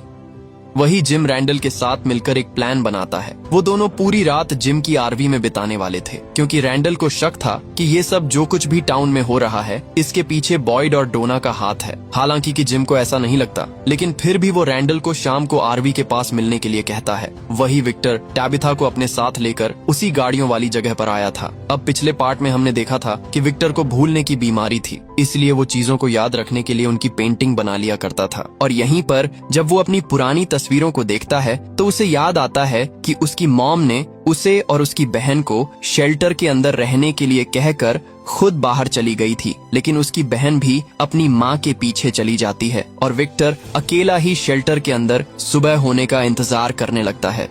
टाबिथा एक टावर की तस्वीर दिखाकर विक्टर से पूछती है। विक्टर बताता है कि शेल्टर से निकलने के बाद उसकी माँ इसी टावर के अंदर जाने वाली थी क्योंकि उसे भी वही बच्चे दिखाई दे रहे थे जो कि टाबिथा को दिखाई देते हैं। और अब टाबिथा को समझ आता है कि वो बच्चे उससे मदद मांग रहे हैं जैसे कि वो विक्टर की माँ मिरांडा से मांगते थे। और अगर टाबिथा को उनकी मदद करनी है तो उसे भी इस टावर में जाना होगा। अब ये वही टावर था जिसे पिछले पार्ट में बॉयड और सारा ने जंगल के बीच देखा था। वहीं क्लिनिक के अंदर बॉयड देखता है कि मॉन्स्टर की डेड बॉडी से बहुत सारे कीड़े निकल रहे हैं और ये वही कीड़े थे जो केनी को सपने में दिखाई दिए थे। अब डोना भी यहाँ पर आ जाती है और वो जल्दी से डेड बॉडी को जलाने के लिए कहती है। अब जब ये डेड बॉडी को लेकर जाने की तैयारी कर रहे थे तभी रैंडल चुपके से इन्हें देख लेता है। रैंडल को तो पहले से ही इन पर शक था और अब उसका शक यकीन में बदल जाता है। अब शाम होते ही जिम आरवी के पास पहुंच जाता है और तभी वो देखता है कि रैंडल ने डोना को पेड़ से बांध रखा है। वही टाउन के अंदर जब बॉयड और केनी डेड बॉडी को जलाकर वापस आ रहे थे तभी एक आदमी खून से लथपथ अपने घर से बाहर निकला। घर के अंदर जाकर देखने पर पता चला कि उसकी पत्नी को किसी ने बुरी तरह मार दिया था। आदमी बताता है कि वो सो रही थी और अचानक से नींद में कुछ बड़बड़ाती हुए बुरी तरह फट गई। दरअसल औरत ने नींद में उसी पहेली को बोला था जो कि केनी को उसी सेल फोन पर सुनाई दी थी कि वो आ रहे हैं और अपने साथ 3 लोगों को लेकर जाएंगे। अगर उन्हें रोकना है तो म्यूजिक को बंद करो। अब यहाँ शायद उसी जगह की बात हो रही है जहाँ बॉयड उस आदमी से मिला था और उसने आदमी के अलावा वहाँ पर 2 और लोगों के कंकाल देखे थे। मतलब टोटल 3 लोग हुआ करते थे वहाँ पर कभी। लेकिन अब वो जगह बिल्कुल खाली है, इसलिए शायद वो डीमंस यहाँ से 3 लोगों को लेकर जाना चाहते हैं। अब बॉयड सभी टाउन वालों को आगाह करने के लिए कहता है कि आज रात कोई भी सोएगा नहीं क्योंकि ये डीमंस नींद में शिकार करते हैं। जूली बताती है कि उसके डैड आरवी में है, इसलिए बॉयड उन्हें वहां पर जाकर बता दे। अब जल्द ही रात होने वाली थी और हम देखते हैं कि वहीं कीड़े उड़ते हुए कॉलोनी हाउस की तरफ बढ़ रहे हैं। वही जंगल के अंदर जिम डोना को ऐसे बांधकर नहीं रखना चाहता था, इसलिए रैंडल और जिम के बीच लड़ाई होने लगती है। लेकिन तभी यहाँ पर बॉयड आकर रैंडल को बंदूक की नोक पर ले लेता है। थोड़ी देर में अंधेरा होने वाला था, इसलिए बॉयड सभी को वैन के अंदर बैठने के लिए कहता है। लेकिन वैन की चाबी रैंडल के पास थी और वो उसे जंगल में फेंक देता है। खुशकिस्मती से इनके पास तावीज था, इसलिए अब इन्हें पूरी रात आरवी के अंदर ही बितानी होगी।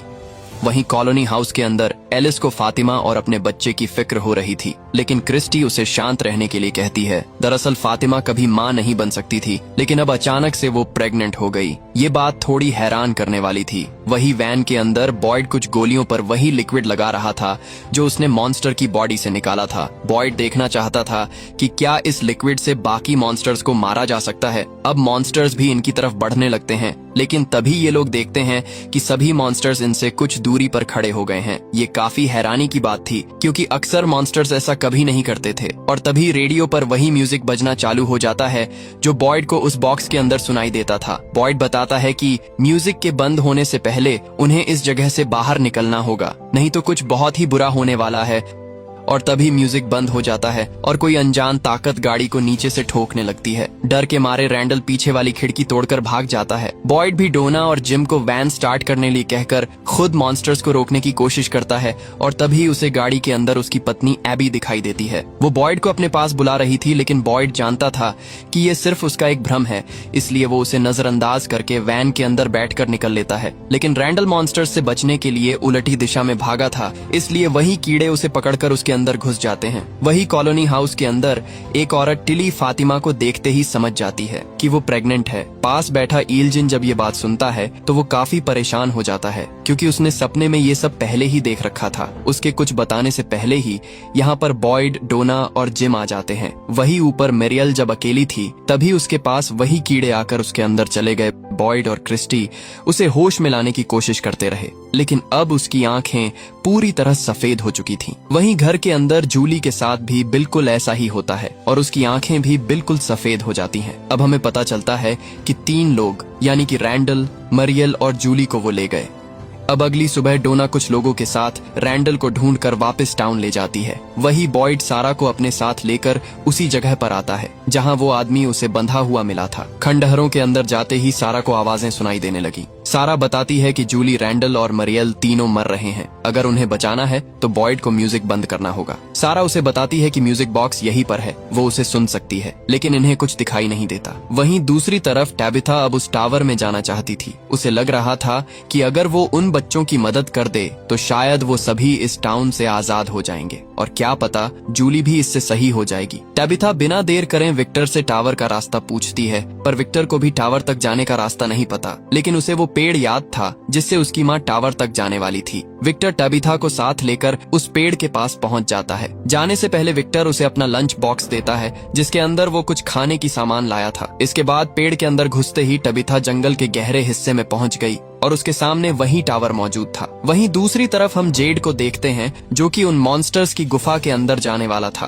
क्योंकि टैबिथा ने उसे बताया था कि जो निशान जेड देख रहा है वो गुफाओं में भी मौजूद थे। जवाब ढूंढने के लिए जेड अंदर घुस जाता है और एक जगह पर पहुंचने के बाद उसे वही बच्चे दिखाई देते हैं। बच्चे जोर जोर से एक ही शब्द दोहरा रहे थे, अंकुए अंकुए, और उन्हें देखने पर ऐसा लग रहा था कि जैसे किसी ने उनकी इसी जगह पर बलि दी है। और जब जेड ऊपर देखता है तो उसे पेड़ों के बीच से वही निशान दिखाई दिया, लेकिन अगले ही पल सब कुछ गायब हो गया। वही टाउन के अंदर सभी लोगों को लग रहा था कि वो जल्द ही मरने वाले हैं, इसलिए एलिस और फातिमा शादी कर लेते हैं। बॉयड भी अपने बेटे की शादी में मौजूद होता है और तभी एलिस ने कुछ ऐसा बोल दिया जिससे बॉयड के दिमाग की बत्ती जल उठी। दरअसल बॉयड जब चारों तरफ से बंद उस जगह पर फंसा हुआ था तभी उसने अपनी जेब से लाइटर निकालकर आग जलाई थी और उसके बाद ही ये सब शुरू हुआ था। इसीलिए वो एक मशाल लेकर वापस से खंडहरों के पास पहुंचता है और जैसे ही उसने मशाल जलाई बॉयड उसी जगह पर पहुंच गया। अब जहां पहले वो आदमी और कंकाल बंधे हुए थे उनकी जगह अब जूली, रैंडल और मरियल थी। बॉयड को अच्छी तरह से याद था कि उसे म्यूजिक को बंद करना है जिससे सब कुछ ठीक हो जाएगा। अब जैसे ही बॉयड म्यूजिक बॉक्स को तोड़ने वाला था तभी उसे अपनी पत्नी एबी दिखाई दी।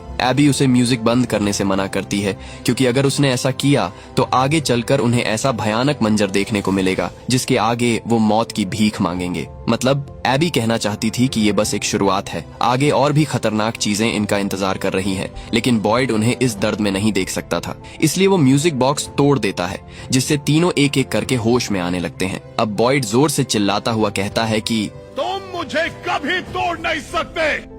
वहीं टैबिथा सीढ़ियां चढ़कर ऊपर पहुंची तो उसे यहाँ पर कुछ भी नहीं मिला और तभी उसी सफेद कपड़े वाले लड़के ने उसे घर जाने का कहकर टावर से नीचे धक्का दे दिया। इसके 3 दिन बाद टबिथा की आंख एक अस्पताल के अंदर खुली। डॉक्टर उसे बताती है कि वो उन्हें जंगल के बीच बेहोश मिली थी। अब टबिथा बहुत परेशान हो जाती है। उसे समझ नहीं आ रहा था कि उसे खुश होना चाहिए या दुखी, क्योंकि अब वो टाउन से तो बाहर निकल गई लेकिन अपने परिवार से अलग हो गई। अब आपने ये बात नोटिस की होगी कि जितना ये टाउन से बाहर निकलने का सोच रहे थे उतना ही उसके रहस्य के नीचे दबते चले जा रहे हैं। अब क्योंकि एबी ने बॉयड को चेतावनी दी थी कि आने वाला वक्त बहुत भयानक होने वाला है। अब क्या सच में उन बच्चों का बलिदान देकर ही इस टाउन को श्रापित किया गया था और क्या उन्हें बचाने से ही ये सभी इस टाउन से बाहर निकल सकते हैं? अब आगे जो इनके साथ होने वाला है उसे देखकर तो आप भी हैरान हो जाएंगे। अब आप मुझे कमेंट्स में बताएं कि इसका पार्ट 3 आपको कब तक चाहिए, क्योंकि मैं तो अगले संडे तक सोच रहा हूँ। और जिसने भी इसका पार्ट 1 नहीं देखा तो अभी चैनल पर जाकर देखे। वीडियो अच्छी लगी हुई तो चैनल को सब्सक्राइब करके बेल आइकन को दबा देना ताकि पार्ट 3 का नोटिफिकेशन आप तक पहुंच जाए। पिछले 3 पार्ट्स में हमने देखा था कि कैसे कुछ लोगों को सड़क पर एक पेड़ गिरा हुआ दिखाई देता है और उसके बाद सभी लोग एक रहस्यमयी टाउन के अंदर फंस जाते हैं। सूरज ढलते ही लोगों को पता चलता है कि वो यहाँ पर अकेले नहीं है, बल्कि कुछ बेहद ही खतरनाक मॉन्स्टर रात के अंधेरे में अपनी गुफाओं से बाहर निकलकर इंसानों का शिकार करते हैं। सूरज उगते ही लोग चैन की सांस लेते और रात को जमीन के नीचे बने हुए शेल्टर्स में छुप जाते। लेकिन एक दिन बॉयड ने जंगल में जाने की हिम्मत की और वहाँ से उसे कुछ ऐसे चमत्कारी ताबीज मिले जिन्हें अगर घर के दरवाजे पर लटका दिया जाए तो वो मॉन्स्टर्स घर के अंदर नहीं आते। और इस तरह इस नरक जैसी जगह में भी इंसानों ने जीना सीख लिया था। लेकिन असली मुसीबत तो अभी आने वाली थी। जितना ये लोग इस टाउन को छोड़कर अपने घर जाने की सोच रहे थे उतना ही इस टाउन के रहस्य के नीचे दबते चले जा रहे हैं। मार्टिन ने बॉयड को चेतावनी दी थी कि इस जगह पर उन मॉन्स्टर्स से भी खतरनाक शैतान मौजूद हैं। वही टबिथा और जेड दोनों को समझ आ चुका था कि उन बच्चों की मदद करने से ही वो सभी इस टाउन से बाहर निकल सकते हैं। पहेलियों के जवाब ढूंढते हुए दोनों एक ऐसी दिल दहला देने वाली सच्चाई से वाकिफ हुए जिसने सभी के होश उड़ा दिए। दरअसल टबिथा और जेड पिछले कई जन्मों से इस टाउन में बार बार वापस आ रहे हैं, क्योंकि उनकी खुद की एक बेटी इन्हीं बच्चों के बीच मौजूद है और ये शायद उनका आखिरी मौका है इन बच्चों को बचाने का। वही मॉन्स्टर को जन्म देते हुए फातिमा को पता चलता है कि इस टाउन में भी कभी लोग रहा करते थे, लेकिन अमर होने के चक्कर में लोगों ने अपने ही बच्चों की कुर्बानी दे दी। सभी लोग अमर तो हो गए लेकिन वो अपना इंसानी रूप खो बैठे और मॉन्स्टर्स बन गए। इसका सबूत हमें पार्ट 2 में मिल चुका था, जब बॉयड ने अपना जहरीला खून मॉन्स्टर को देकर उसे मार दिया था और बाद में फातिमा ने उसी मरे हुए मॉन्स्टर को जन्म दिया। पैदा होते ही मॉन्स्टर मात्र कुछ मिनटों में एक पूरा इंसान बन गया और यहीं से शुरू होता है इस कहानी का पार्ट 4, जिसने भी अभी तक इसके पिछले पार्ट्स नहीं देखे। मैंने कमेंट्स में तीनों लिंक पिन कर दिए हैं, आप वहां से जाकर देख सकते हैं। तो कहानी की शुरुआत वहीं से होती है जब फ्यूचर से आई जूली अपने पिता को भागने के लिए कह रही थी, लेकिन तभी यहाँ पर पीले सूट पहने एक आदमी आ गया। आदमी ने बड़ी बेरहमी से जिम को मार दिया और कहा कि जानकारी की एक कीमत होती है, क्योंकि जिम ने टैबिथा और जेड के साथ मिलकर इस टाउन के बारे में कुछ ज्यादा ही जानकारी प्राप्त कर ली थी। पीले सूट वाला आदमी जिम से कहता है कि अफसोस, तुम आगे जो होने वाला है उसे देख नहीं सकते, क्योंकि आगे जो होगा वो मुझे बहुत पसंद है। इसके बाद सीन शिफ्ट होकर एक आदमी पर चला जाता है। आदमी को भी रास्ते में वहीं पेड़ गिरा हुआ दिखाई दिया, जिसका साफ मतलब है कि आदमी अब इस टाउन में फंस चुका है। दूसरी तरफ एलिस फातिमा को अपने साथ लेकर चला जाता है और केनी बॉयड को ढूंढने नीचे उन्हीं मॉन्स्टर्स की गुफाओं के अंदर चला गया। बॉयड केनी को पकड़कर चुपचाप यहाँ से बाहर निकलने के लिए कहता है और तभी इनके सामने वही स्माइली मॉन्स्टर आ जाता है। दोनों किसी तरह भागते हुए गुफाओं से बाहर निकलते हैं। अब केनी भी बहुत हैरान था, क्योंकि उसने खुद इसी मॉन्स्टर की लाश को जलाया था, लेकिन फिर भी वो वापस जिंदा हो गया। दूसरी तरफ कॉलोनी हाउस के अंदर क्रिस्टी एल्गिन की आंख का इलाज कर रही थी, क्योंकि सारा ने उसकी एक आंख फोड़ दी थी। वही टैबिथा जंगल से वापस आकर अपने बच्चों से मिलती है, लेकिन जिम को टैबिथा के साथ न पाकर दोनों काफी परेशान हो जाते हैं। और तभी वही गाड़ी वाला आदमी तेज स्पीड से गाड़ी को चलाता हुआ शेरिफ स्टेशन की दीवार से टकरा जाता है। गाड़ी के अंदर एक लड़की सोफिया भी मौजूद थी। दोनों को किसी तरह सुरक्षित गाड़ी से बाहर निकाला जाता है, लेकिन तेज टक्कर के कारण सोफिया के पिता बेहोश हो गए थे और जल्द ही उन्हें एम्बुलेंस में बिठाकर क्लिनिक भेज दिया जाता है। अब कुछ देर में रात भी होने वाली थी, लेकिन जिम अभी तक घर वापस नहीं आया। जूली अपने पिता को लेकर काफी परेशान हो जाती है, लेकिन टैबिथा उसे हिम्मत रखने के लिए कहती है। तभी तीनों देखते हैं कि एक किताब हवा में उड़कर दीवार से टकरा गई और घर की सारी चीजें अपने आप हिलना शुरू हो जाती है। इसे देखकर तीनों बहुत डर जाते हैं। क्लिनिक के अंदर सोफिया अपने पिता की सलामती के लिए दुआएं कर रही थी, जिसके बाद केनी उसे तिलिस्मी ताबीज के बारे में बताता है कि कैसे इसे दरवाजे पर लटकाने से वो मॉन्स्टर्स घर के अंदर नहीं आते। सोफिया उसे छूकर देखने लगी, लेकिन केनी उसे ऐसा करने से मना करता है। जब सब लोग सो जाते हैं तब सोफिया अपने पिता के पास जाकर कुछ मंत्र पढ़कर उसे होश में लाती है और यहाँ हमें पता चलता है कि वो पीले सूट वाला आदमी ही सोफिया का भेष बनाकर इस आदमी के साथ गाड़ी में बैठा था। इसके बाद सोफिया उस आदमी को भी मार देती है। केनी देखता है कि सोफिया क्लिनिक के बाहर खड़ी होकर जोर जोर से रो रही है। वो जल्दी से उसे अंदर चलने के लिए कहता है और तभी यहाँ पर कुछ मॉन्स्टर्स आकर इन्हें घेरना शुरू कर देते हैं। सही मौका रहते केनी सोफिया को अपने साथ लेकर क्लिनिक के अंदर घुस जाता है। सोफिया जानबूझकर अपने पिता की मौत का दुख जताने का नाटक कर रही थी ताकि किसी को उस पर शक ना हो। वही कॉलोनी हाउस के अंदर बॉयड सभी के सामने अपनी हिम्मत खो बैठता है। उसे लग रहा था कि वो कभी भी इस टाउन से बाहर नहीं निकल पाएंगे, लेकिन उसका बेटा एलिस उसे ऐसे टूटने नहीं देना चाहता था क्योंकि बॉयड ही अकेला ऐसा बंदा है जो अब तक इन लोगों को जिंदा रखने में कामयाब रहा। अगली सुबह होते ही बॉयड देखता है कि मोटेल वाले खंभे पर एक बोरी लटकी हुई है जिसमें से खून टपक रहा था। टैबिथा और बच्चे उसे देखते ही काफी डर जाते हैं क्योंकि सभी को लग रहा था कि शायद बोरी के अंदर मॉन्स्टर ने जिम को मारकर लटका दिया है। टैबिथा अपने बच्चों को बार्न हाउस में जाने के लिए कहती है और बॉयड जेड के साथ मिलकर बोरी को नीचे उतारता है। रस्सी खोलकर देखने पर पता चलता है कि बोरे के अंदर सिर्फ एक मरा हुआ बकरा है। टैबिथा ये देखकर राहत की सांस लेती है। दूसरी तरफ जूली और ईथन जब बार्न हाउस का दरवाजा खोलते हैं तो उनके सामने एक ऐसा भयानक मंजर था जिसे देखकर दोनों जोर से चिल्ला पड़ते हैं। उनकी आवाज सुनकर जब सभी लोग यहाँ पर इकट्ठा हुए तो उनके भी पैरों तले जमीन खिसक गई क्योंकि बार्न हाउस के अंदर जिम की लाश को बड़ी ही बेरहमी से उल्टा लटका रखा था। टैबिथा अपने पति को इस हालत में देखकर फूट फूट कर रोने लगी। पास ही की दीवार पर लिखा हुआ था कि knowledge comes at a cost, यानी जानकारी की एक कीमत होती है जो कि जिम को अपनी मौत से चुकानी पड़ी। वही केनी सोफिया को अपने साथ लेकर डाइनर की तरफ जा रहा था, लेकिन जब उसे जिम की मौत के बारे में पता चला तो वो सोफिया को सारा के साथ छोड़कर यहाँ से चला गया। बार के अंदर जेड बॉयड को बता देता है कि वो और टैबिथा यहाँ पर पिछले कई जन्मों से बार बार उन बच्चों की मदद करने के लिए आ रहे हैं, लेकिन बॉयड के मुताबिक वो उनकी मदद कैसे करेंगे जो पहले ही मर चुके हैं। इसलिए वो जेड को और ध्यान से सोचने के लिए कहता है। वही घर के अंदर बैठी जूली को अचानक से एक आइडिया आता है। वो ईथन को अकेला छोड़कर रैंडल के पास मदद के लिए चली जाती है। जूली उन्हीं खंडहरों में वापस जाकर अपने पिता को बचाना चाहती थी। रैंडल उसकी मदद करने के लिए मान जाता है। वहीं अकोस्टा इन सबसे तंग आकर एम्बुलेंस को स्टार्ट करके इस टाउन से बाहर निकलने की कोशिश करना चाहती थी। क्रिस्टी भी उसे रोकने के लिए उसके साथ वाली सीट पर बैठ जाती है। क्रिस्टी के मुताबिक बहुत सारे लोगों ने इस टाउन से बाहर निकलने की कोशिश की, लेकिन ये सड़क बार बार उन्हें घुमाकर इसी टाउन में वापस ले आती है। इसी बीच ईथन घर से भाग जाता है। क्रिस्टी और अकोस्टा उसे सड़क पर जंगल की तरफ जाते हुए देख लेती है, लेकिन अकोस्टा फिर भी एम्बुलेंस को नहीं रोकती। मजबूरन बॉयड को रास्ते में कांटे बिछाने पड़ते हैं। कांटों के ऊपर से गुजरते ही एम्बुलेंस रुक जाती है और बॉयड तुरंत अकोस्टा को हथकड़ी पहना लेता है। दूसरी तरफ ईथन जंगल से होता हुआ उनकी आरवी के पास पहुंच जाता है। वो अपने डैड का रेडियो लेकर जैसे ही बाहर निकला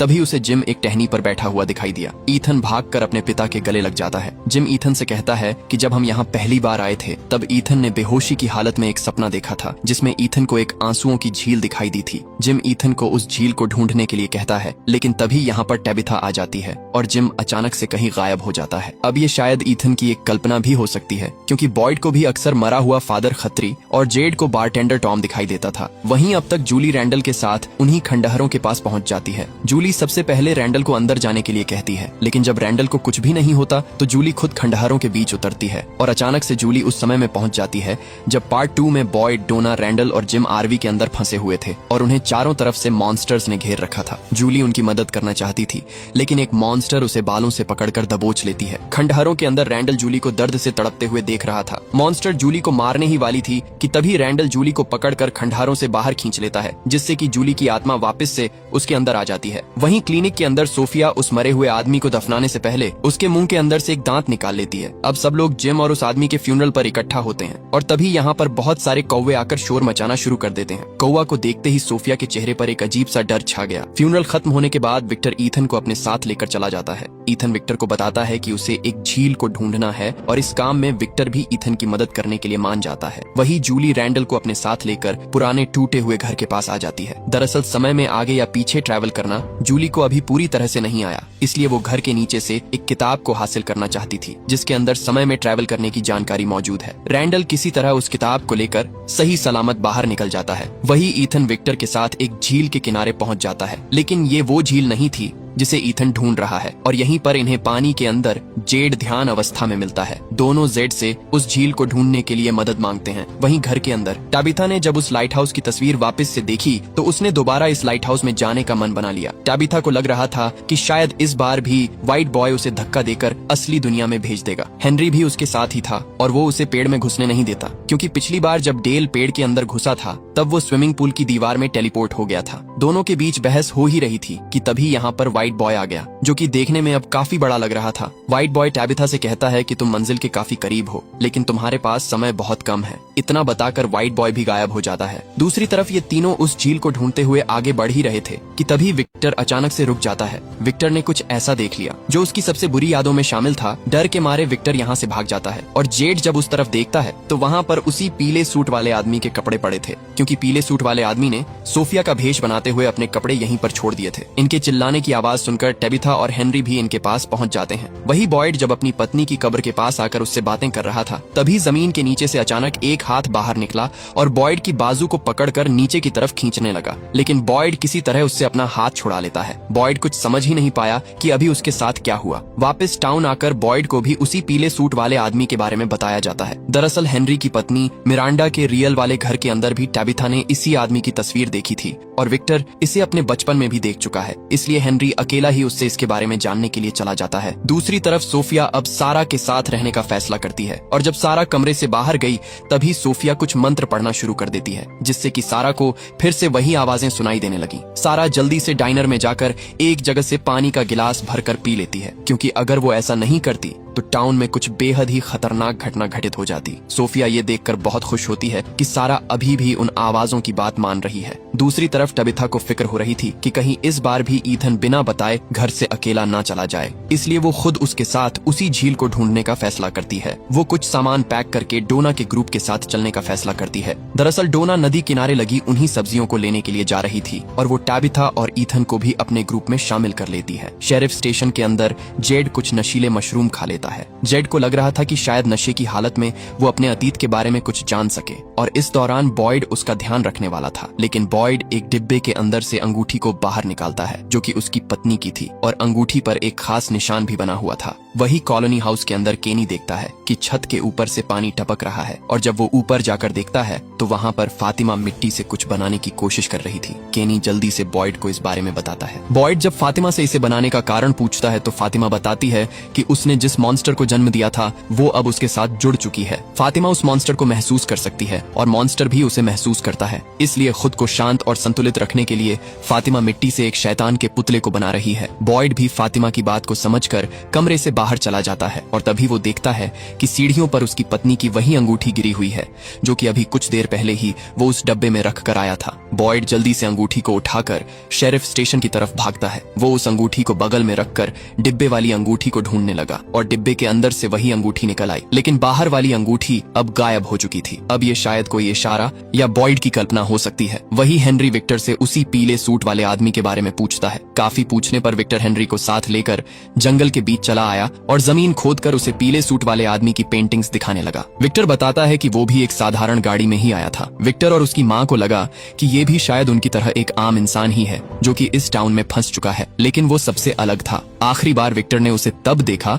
जब वो उसकी माँ मिरांडा को बोतलों वाले पेड़ के पास खा रहा था। इतना सब सुनने के बाद हेनरी अंदर से पूरी तरह टूट जाता है। दूसरी तरफ जूली अब दोबारा खंडहरों के बीच जाने वाली थी, लेकिन उससे पहले वो अपने बालों को काट लेती है, क्योंकि पिछली बार मॉन्स्टर ने उसे बालों से ही पकड़कर दबोच लिया था। खंडहरों के बीच जाने से पहले जूली ने एक योजना बनाई थी कि अगर वो कहीं भी जाती है तो वो उस समय को याद रखने के लिए एक कागज पर निशान बनाकर लाएगी और उस निशान को याद करके वो वापस से उसी समय में जा सकती है। और अगर उसने अपनी मर्जी से ट्रैवल करना सीख लिया तो वो समय में पीछे जाकर अपने पिता को भी बचा लेगी। पार्ट 4 की शुरुआत में जिम को मारने के बाद पीले सूट वाले आदमी ने जूली से कहा था कि एक बार जो स्टोरी बन गई उसे फिर बदला नहीं जा सकता। इससे ये बात तो साफ है कि जूली अपने पिता को बचाने के लिए उस समय में पहुंच गई थी, लेकिन वो जिम को बचाने में नाकामयाब रही और एक बार जो स्टोरी बन गई उसे बदला नहीं जा सकता। इसका मतलब जिम की मौत निश्चित थी। जैसे ही जूली ने खंडहरों में कदम रखा तभी वो 1970 के समय में पहुंच गई। अब मैंने आपको बताया था कि इस टाउन में चीजें आज से नहीं बल्कि सालों से चलती आ रही है और जूली शायद मिरांडा और क्रिस्टोफर के टाइम पीरियड में पहुंच चुकी है जब येलो मैन ने सारे टाउन के लोगों को मार दिया था। और यही सीन हमने विक्टर के बचपन में भी देखा था। जूली देखती है कि येलो मैन बिल्कुल उसके सामने बैठा एक आदमी की लाश को खा रहा है। जैसे ही येलो मैन की नजर जूली पर पड़ी वो तुरंत उसे मारने के लिए उसकी तरफ बढ़ने लगा। हड़बड़ी में जूली से वो निशान वाला कागज नीचे गिर गया और तभी रैंडल ने उसे खंडहरों से बाहर खींच लिया। जूली जल्दी से उस कागज पर निशान को देखती है लेकिन उसका आइडिया बुरी तरह फेल हो गया। वहीं दूसरी तरफ डोना जब सभी के साथ आगे बढ़ रही थी तभी ईथन को रास्ते में एक चिड़िया घायल हालत में मिली। ईथन उसे उठाकर अपने पास रख लेता है। उसे लग रहा था कि आंसुओं की झील के पानी से ये चिड़िया ठीक हो जाएगी और कुछ देर में सभी लोग उन्हीं झोपड़ियों के पास पहुंच जाते हैं जहां से इन्हें बहुत सारी सब्जियां मिली थी। नदी के पानी से ईथन उस चिड़िया को ठीक करने की कोशिश करता है लेकिन उसकी कोशिश बेकार रही और तभी इनके एक साथी को एक रस्सी दिखाई दी जो कि पानी के अंदर किसी से जुड़ी हुई थी। रस्सी को खींचकर ये लोग नदी के अंदर से कुछ जायंट डॉल्स को बाहर निकाल लेते हैं। डोना ने जब चाकू से उसे फाड़ कर देखा तो अंदर से सिर्फ रुई भरी हुई थी। अब इन्हें लगता है कि नदी में कुछ बेहद ही खतरनाक चीज मौजूद है और ये डॉल्स ही उसे बाहर आने से रोक रही थी, इसलिए ये वापस से सारी डॉल्स को पानी में डुबो देते हैं। दूसरी तरफ जेड ने जो नशीले मशरूम खाए थे उसका असर अब शुरू होने लगा। बाहर वाले खंभे पर लगा निशान उसे एक निश्चित दिशा की तरफ जाने के लिए कह रहा था। जेड बॉयड को अपने साथ लेकर उस तरफ चला जाता है। जंगल के बीच आने के बाद जेड खुद को ही देखता है जब वो 12 साल का था। इसके बाद छोटा बच्चा उसे अपने साथ लेकर कॉलोनी हाउस के बाहर आ जाता है। यहाँ पर जेड को वो सभी लोग एक साथ दिखाई देते हैं जो उसने पिछले पार्ट्स में अलग अलग जगह पर देखे थे। यहाँ पर क्रिस्टोफर, वो बंदूक वाला सिपाही, पत्थर के नीचे दबा आदमी और खोपड़ी वाला आदमी सभी एक साथ खड़े थे। ये वो जिंदगियां थीं जो जेड ने अपने पिछले जन्मों में इस टाउन में बिताई थी। जेड देखता है कि हर जन्म में उसकी मौत किसी दुर्घटना में हुई है, कोई भी जन्म में वो मॉन्स्टर्स के हाथों नहीं मरा। तब छोटा बच्चा बताता है कि हर जन्म में उसे टाउन के लोगों ने ही मार दिया था ताकि वो इस गुत्थी को कभी सुलझा न सके और टाबिथा के साथ तो इससे भी बुरा होने वाला था। छोटा बच्चा जेड को अपने साथ लेकर कॉलोनी हाउस की बेसमेंट में आ गया जहाँ कुछ सामान को हटाने पर जेड को एक सीक्रेट दरवाजा दिखाई दिया। जेड उस दरवाजे को खोल देता है। अब ये रास्ता उन मॉन्स्टर्स की गुफाओं से जुड़ा हुआ था, इसलिए जेड बॉयड को अपने साथ लेकर अंदर की तरफ घुसने लगा। लेकिन यहाँ पर ज्यादा देर रुकना खतरे से खाली नहीं था, इसलिए बॉयड जल्दी से उसे वापस चलने के लिए कहता है। लेकिन जेड बॉयड को अकेला छोड़कर छोटे बच्चे के पीछे जाने लगा और जेड उसी जगह पर पहुंच गया जहाँ पर उन बच्चों की बलि दी गई थी। इससे पहले कि जेड कुछ समझ पाता तभी यहाँ पर बहुत सारे मॉन्स्टर्स आकर उसे चारों तरफ से घेर लेते हैं। हैरानी की बात ये थी कि मॉन्स्टर्स ने उसे मारने की बजाय उन्हीं पत्थरों में जिंदा दफन कर दिया। पत्थरों के अंदर जेड को वही बच्चा दिखाई दिया जो फिर से एक ही शब्द दोहरा रहा था, Uncle. डर के मारे जेड होश में आ गया और देखता है कि वो तो शेरिफ स्टेशन से बाहर गया ही नहीं, लेकिन फिर भी जेड को यकीन था कि उसने जो कुछ भी देखा वो सब सच था। जेड बॉयड से कहता है कि वो जवाब ढूंढने निकला था और उसे जवाब मिल चुका है। उन्हें सुरंगों में जाकर उन बच्चों की हड्डियों को बाहर लेकर आना होगा क्योंकि इस टाउन का श्राप उन्हीं हड्डियों के बलबूते पर खड़ा है और क्या पता यही इस टाउन से बाहर निकलने का इकलौता रास्ता हो। दूसरी तरफ झोपड़ियों के अंदर बैठे लोगों को बाहर से एक म्यूजिक सुनाई देने लगा। इस गाने को सुनते ही टबिथा को याद आ गया कि वो डॉल्स उसकी ही हुआ करती थी, लेकिन एक आदमी ने उन डॉल्स को टबिथा से छीनकर नदी में फेंक दिया क्योंकि उन डॉल्स से आदमी को बुरे सपने आया करते थे और आदमी के मरने के बाद उसके बुरे सपने सच हो गए। टबिथा जल्दी से सभी को यहाँ से भागने के लिए कहती है क्योंकि यहाँ पर ताबीज भी उनकी सुरक्षा नहीं कर सकता। इससे पहले कि कोई कुछ समझ पाता तभी वो जायंट डॉल दीवार तोड़कर अंदर घुस गई। सभी अपनी जान बचाने के लिए बाहर की तरफ भागने लगे और डॉल ने उनके एक साथी को पकड़कर बड़ी ही बेरहमी से मार डाला। दूसरी डॉल ने एक औरत का चेहरा बुरी तरह आग में झुलसा दिया, लेकिन एलिस किसी तरह उसे बचाकर यहाँ से भागता है। डोना, टाबिथा और ईथन को टाउन की तरफ भागने के लिए कह रही थी, तभी पीछे से एक डॉल आकर डोना को दबोच लेती है। टाबिथा जल्दी से एक टोटम को उखाड़कर उससे डॉल पर हमला करती है जिससे कि डॉल मौके पर ही मर गई।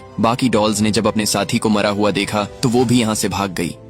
अब अगले दिन जेड बॉयड के साथ कॉलोनी हाउस की बेसमेंट में जाता है, लेकिन वहाँ पर कोई भी सीक्रेट दरवाजा नहीं था। बॉयड को लगा कि नशे की हालत में जेड को भ्रम हुआ होगा। वहीं अब तक डोना भी सभी के साथ टाउन वापस आ चुकी थी और वो बॉयड को कुछ दिखाना चाहती है। डोना बॉयड को उनके साथी की लाश दिखाती है जिसे कल रात जायंट डॉल ने मार दिया था। डॉल्स ने रॉजर के चेहरे को पूरी तरह से सिल दिया। डोना अपने साथ कुछ टोटम्स को भी लेकर आई है जिनसे टैबिथा ने डॉल को मारा था। दूसरी तरफ सोफिया जब शेरिफ स्टेशन के अंदर गई तो वहाँ पर हेनरी उसी पीले सूट को घूर रहा था। सोफिया ने जब अपना सूट यहाँ पर देखा तो वो काफी परेशान हो गई। वो हेनरी को अपने साथ लेकर बार के अंदर आ जाती है और जब दोनों मिलकर शराब पी रहे थे तभी सोफिया चुपके से अपनी कुछ खून की बूंदें हेनरी के गिलास में डाल देती हैं। हेनरी को इस बात की भनक भी नहीं लगी और वो उस गिलास को उठाकर पी जाता है। और इसके बाद हेनरी को बहुत ही गलत वाले विजन्स आने वाले थे। वही कॉलोनी हाउस के अंदर डोना काफी परेशान हो जाती है, क्योंकि पहले वो मॉन्स्टर्स से बचते आ रहे थे, फिर पीले सूट वाला आदमी आ गया और अब ये जायंट डॉल्स पता नहीं कहां से बाहर निकल आई और आगे उनके साथ क्या कुछ होने वाला है ये उसका अंदाजा भी नहीं लगा सकते। डोना की घबराहट इतनी बढ़ गई कि उसे हार्ट अटैक आ गया। बॉयड जल्दी से क्रिस्टी को बुलाने के लिए कहता है और उसे किसी तरह CPR देकर डोना की सांसें वापस लाई जाती है, लेकिन अभी भी डोना को होश नहीं आया, इसलिए क्रिस्टी उसे ऑब्जर्वेशन में रखती है।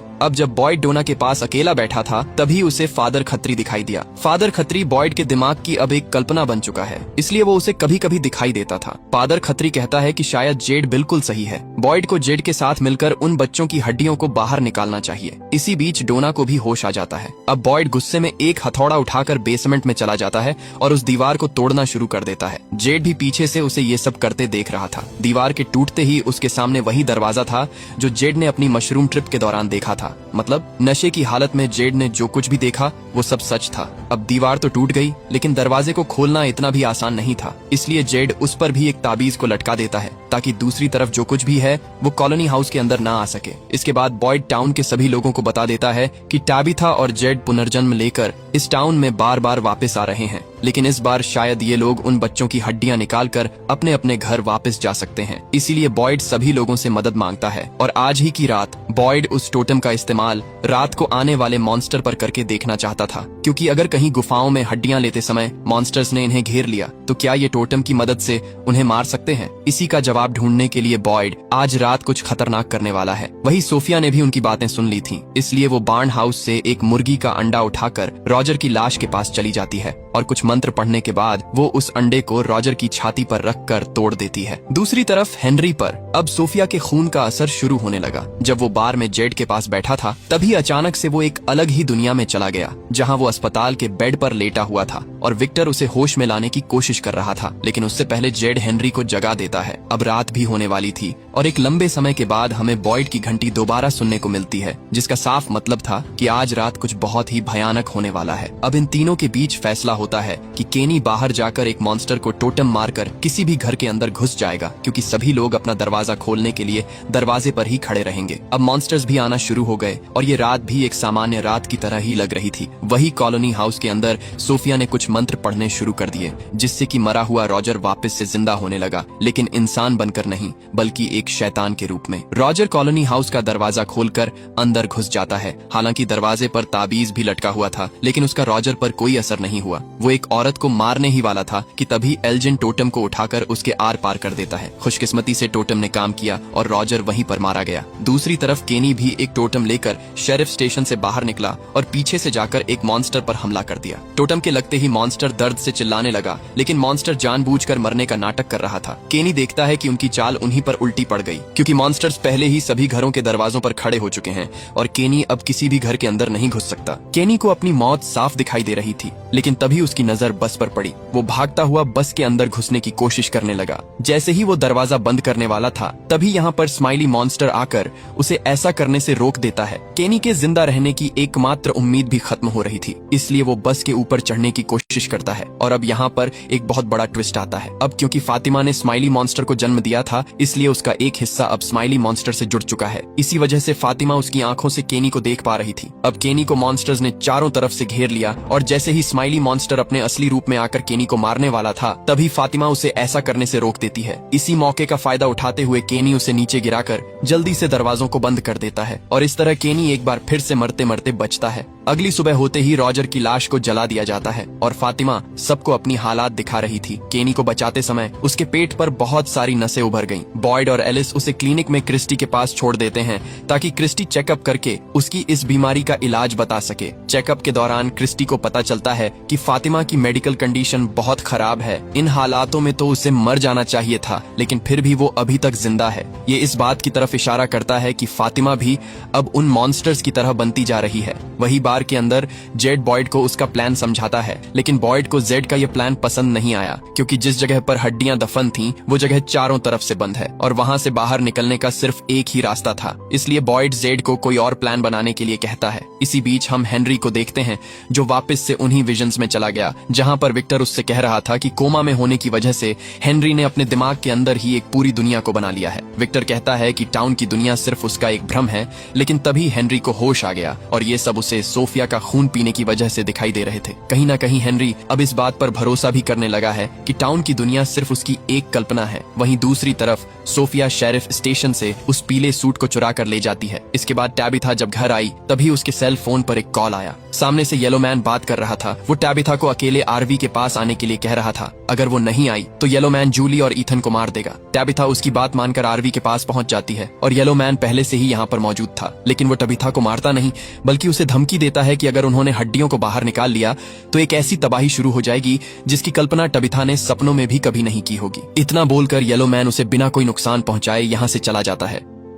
इसी बीच जेड को याद आया कि पिछली बार जब वो सुरंगों में उन्हीं बच्चों के बीच खड़ा था तब उसने पेड़ों की जड़ों से ऊपर की तरफ उस निशान को बनते हुए देखा था। इसीलिए वो बॉयड को अपने साथ लेकर उसी पेड़ के पास चला आता है। जेड के मुताबिक वो हड्डियां बिल्कुल उनके नीचे वाली गुफाओं में दफन है और गुफा से बाहर निकलने का दूसरा रास्ता वो इस पेड़ को उखाड़ कर बनाएंगे। हड्डियां मिलने के बाद वो एक रस्सी के जरिए बाहर निकल जाएंगे। हालांकि ये प्लान थोड़ा रिस्की था पर बॉयड इसके लिए मान जाता है। लेकिन पिछले पार्ट में जब विक्टर ने इस पेड़ को काटने की कोशिश की थी तो व्हाइट बॉय ने उसे ऐसा करने से मना किया था क्योंकि ये पेड़ उनके लिए खास है और अब ये लोग उसी पेड़ उखाड़ने का प्लान बना रहे हैं। वही पीले सूट वाला आदमी वापस से सोफिया का भेष बनाकर टाउन में आ जाता है और इस बार वो सबसे पहले क्लारा के पास जाता है। सोफिया क्लारा से कहती है कि तुम्हें हमारे बीच हुआ सौदा याद है। यहाँ हमें पता चलता है कि सोफिया ने कुछ सालों पहले क्लारा से एक सौदा किया था जिसके बदले में वो क्लारा को इस टाउन से आजाद कर देगी। सोफिया क्लारा को अपने साथ लेकर घर के अंदर आ जाती है। सोफिया बताती है कि कल जब वो लोग गुफाओं के अंदर उन हड्डियों को निकालने जाएंगे तो उनका प्लान बुरी तरह फेल हो जाएगा क्योंकि ये जगह रीति रिवाजों के आधार पर बनी है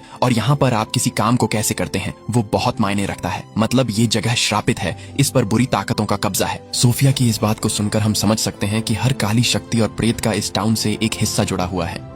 इसलिए अब तक जितने भी लोग यहाँ पर मरे हैं ये जगह उनके दर्द और भय से ताकत लेकर जिंदा है। अब सोफिया अपने खून और क्लारा के खून को एक करके कुछ मंत्र पढ़ना शुरू करती है। इसके बाद क्लारा एक बोतल के अंदर उसी खून की कुछ बूंदें डालकर क्लिनिक के बाहर पहुंच जाती है और फातिमा को दवाई का बहाना बनाकर बोतल वाले पानी को पिला देती है। दूसरी तरफ विक्टर से व्हाइट बॉय मिलने आया था। वो विक्टर को बताता है कि सभी लोग मिलकर पेड़ को उखाड़ने वाले हैं, लेकिन ये पेड़ उनके लिए खास है, इसलिए विक्टर को उन्हें ऐसा करने से रोकना होगा। विक्टर जल्दी से बॉयड के पास जाकर उन्हें पेड़ उखाड़ने से मना करता है, लेकिन उसका तरीका थोड़ा गलत था, इसलिए बॉयड उसे हथकड़ी पहनाकर स्टेशन के अंदर बंद कर देता है। वही कॉलोनी हाउस के अंदर बैठा हेनरी अचानक से उन्हीं विजन्स में वापस चला जाता है जहां विक्टर उसे फिर से वही बात कह रहा था कि वो दुनिया असली नहीं है और हेनरी को वहां से बाहर निकलना होगा। इसी बीच हम टैबिथा को देखते हैं जो कि ईथन के साथ अपने घर के बाहर बैठी थी। तभी यहाँ पर उसे वहीं डरावने बच्चे एक साथ दिखाई दिए और सभी बच्चे इस बार टैबिथा की तरफ इशारा कर रहे थे। ये पहली बार था कि टैबिथा उनका इशारा समझ गई और वो बॉयड के पास जाकर बताती है कि गुफाओं के अंदर हड्डियों को निकालने के लिए सिर्फ जेड और टैबिथा को ही जाना होगा क्योंकि ये जगह श्रापित है और यहाँ पर हर काम को करने का एक अपना तरीका है। ताबीज पर भी सिर्फ 2 लोगों के चित्र बने हुए थे और ये दोनों और कोई नहीं बल्कि टैबिथा और जेड ही है। अब रात को सभी डाइनर के अंदर कल की तैयारी कर रहे थे। तभी यहाँ पर सोफिया उस रस्सी पर छोटा सा कट लगा देती है जिसके जरिए टैबिथा और जेड गुफाओं से बाहर निकलने वाले थे। वहीं क्लिनिक के अंदर फातिमा के पेट में दर्द होना शुरू हो गया। फातिमा देखती है कि वो संक्रमण अब धीरे धीरे बढ़ रहा है। अब अगले दिन टैबिथा अपने बच्चों से मिलकर जेड के साथ गुफाओं के अंदर जाने के लिए तैयार थी। बाहर बॉयड से संपर्क रखने के लिए जेड ने एक कम फ्रीक्वेंसी वाला रेडियो बनाया था ताकि जैसे ही वो दोनों हड्डियों को निकाल ले बॉयड तुरंत पेड़ को उखाड़कर उनके लिए रास्ता बना दे।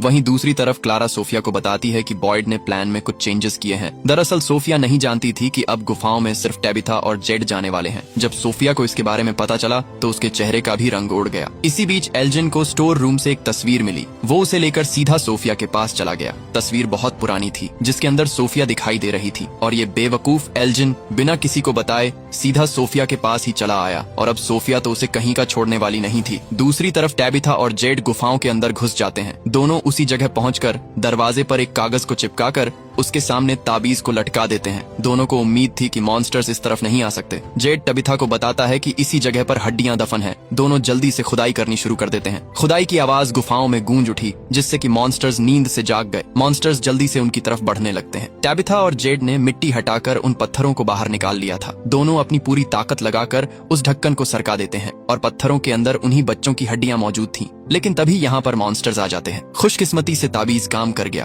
और मॉन्स्टर्स बाहर खड़े होकर इन दोनों को देख रहे थे। इसी मौके का फायदा उठाकर टबिथा और जेड दोनों जल्दी से सारी हड्डियों को बैग्स के अंदर भरना शुरू कर देते हैं। काम पूरा होते ही जेड तुरंत रेडियो के जरिए बॉयड को ऊपर सिग्नल भेजता है। सिग्नल मिलते ही बॉयड तुरंत पेड़ को उखाड़ने का इशारा करता है, और क्योंकि अब ऊपर की तरफ से रास्ता खुलने लगा है और ताबीज सिर्फ बंद जगह पर ही काम करता था, इसलिए अब मॉन्स्टर्स कागज को हटाकर अंदर घुस जाते हैं। लेकिन तभी बॉयड पेड़ को पूरी तरह से उखाड़ने में कामयाब हो जाता है और जैसे ही सूरज की किरणें मॉन्स्टर्स पर पड़ने लगी, वो पीछे हटना शुरू हो गए। टबिथा और जेड समझ जाते हैं कि मॉन्स्टर्स रोशनी में नहीं आ सकते। बॉयड भी जल्दी से रस्सी वाली सीढ़ी को नीचे लटका देता है, और अब क्योंकि सोफिया ने कल रात ही रस्सी में कट लगा दिया था, इसलिए जैसे ही टबिथा ऊपर चढ़ने की कोशिश करने लगी, तभी रस्सी टूट गई और वो नीचे आ गिरी। मुसीबत अभी कम नहीं हुई कि तभी अचानक से आसमान काला होना शुरू हो गया। दिन का उजाला रात के अंधेरे में बदलने लगा और मॉन्स्टर्स अपने असली रूप में आ गए। अब इससे पहले कि मॉन्स्टर्स टबिथा और जेड को मार देते, तभी अचानक से पूरा टाउन किसी भूकंप के आने की तरह हिलने लगा।